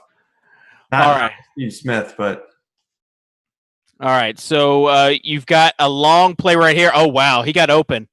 I think that's Aiken. So this could happen, Andrew. What did I tell you a minute ago? I said this is happening. No, I think you were saying like there's no chance. No, that was 5 minutes ago. Oh, okay. Sorry. I was confusing 1 minute ago with 5 minutes ago. Now on the 27-yard line, Chris Givens. That's who caught that last pass. Chris Givens. I'm surprised he hasn't been a little bit more involved, just given that they have nobody. You mean Givens that they have nobody? Well, he's a guy that they can at least streak down the field and throw some deep balls to, but I guess they don't agree. I feel like I nailed that pun. Al would have laughed at least. Al and Drew would have laughed. I gave you a little chuckle. Oh, looking at Steve Smith. Just keep doing that, and you'll. Man, you are so far delayed, Andrew. Like, part of me wants to do what I did that other week where I'd like, yay, oh wow, even if it's nothing, just to see your reaction. It's like the ultimate troll move, though. That's what you get to do when you live in the future. Yeah, it reminds me of Draft Street, the site that DraftKings bought. They used to have chat, and it was like the worst idea ever because people would just like say, "Oh, touchdown, touchdown, touchdown," and there was no touchdown, or they would say, "Oh, I can't believe Kevin Durant got hurt." Oh wow, he caught it. Just kidding, Andrew. Sorry, I spoiled it. Sorry, I can't not react to this. See, but you threw that out there that you were going to screw with me, so then I don't even know. Now, yeah, in limbo when you say that. Strategery. So now they down it. Yeah, 3 plays, 5 yards, and this then we've got a 2-point conversion. This is exciting. This is what sweat shows are all about. This is the DraftKings Sweat Show. Andrew Wiggins, welcome to the big time. 5 yards, 3 plays. This is going to happen, and then you got another 2. Or no, then you have another 2-point conversion coming up. They still got some work to do here, but they got Flacco. Oh man, they've run so bad too. Like every game they've lost has been within like 3 points. I think. If you're doing the reverse sweat right now, how sick are you at this point? Yeah, well, it's like if I was fading Cardinals, I would just be convinced that this game was going to overtime. He got tackled in bounds, 13 seconds left. There's a flag on the play, so it's probably going to be holding. That, I mean, I don't know if that's a good thing or not because there's 13 seconds left. So he would have been tackled in bounds with the clock still running. So they better get set. With the clock still running, they would have had to immediately down it, and then they would have only had 1 play. Yep. So now they have 2 plays, and it looks like the refs are talking, so they can go ahead and get their play in right now. So interesting. You see these Cardinals fans on the edge of their seat, and they called it legal shift, so it's only a 5-yard penalty. It's not a holding call. So we're going to see if they are going to have a runoff or not. I don't know what the rules are there. Oh yeah, they weren't set. So, man, pretty costly mistake right there. Again, we'll see. I think Arians is up in arms about there being a 10-second runoff. Man, the refs at the end of a game have had a bad season. So if they missed this and did not have a 10-second runoff, if they're supposed to be, yeah, that's definitely supposed to be a runoff, right? I don't know. You had them call a timeout, so we'll see. Interesting. If there's a 10, so if they've got at least, they've got time to run 2 plays. Yep. And with only 3 seconds, of course, they would only have time to run 1 play. So, yeah, fairly significant difference. This is where we need our own rules expert to go to. I like the guy they have doing Monday Night Football this year, the old guy that retired. Yeah. I really enjoyed that the night that the Seattle was playing Detroit, and like nobody knew that rule, and they just kept cutting to different people. They're like, "Yeah, I played football a long time. I didn't know that rule." And they kept coming back to him. They're like, "Are you sure that was the rule?" He's like, "I'm sure," and he was right. All right, so you've got jailbreak right here. Ball's up, interception. Sorry, Andrew, I spoiled it, but that's what we got. The interception. I can't do play-by-play and delay. Sorry, I just can't do it. Well, there you have it. So congratulations to those guys that were anti-sweating. Tidy Fur, who was ahead on the qualifier. TJ, who still ends up in 5th place.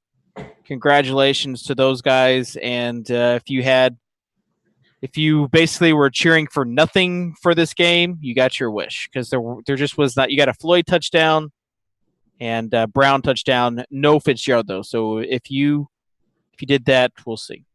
So will they win? Quoth the Raven, nevermore. That will do it for the DraftKings Sweat Show. Special thanks to all of our guests. Andrew Wiggins, Adam Levitan, all of the guys that joined us, the people that made the paper football video. This, if anything, it was a fun show, even with a boring game. So at least we got a last, something at the end. Oh man, Carson Palmer, I think lost yard. Did he lose yards on that kneel down? If so, brutal. Someone lost something. We'll see. Thanks for joining us. Tune in to the matchups breakdown for the NBA this week. I'm going to be on with Andrew Wiggins. We'll be talking about the NBA for the Wednesday night slate. You got contest starting tomorrow, and you also have the matchup breakdown, the Daily Fantasy Edge podcast, and we'll be back next Monday night doing this thing. So everybody have a safe, happy Halloween, and have a great first week of NBA/NFL/college football season. I'm Socrdave David Kitchen. We'll see you next time.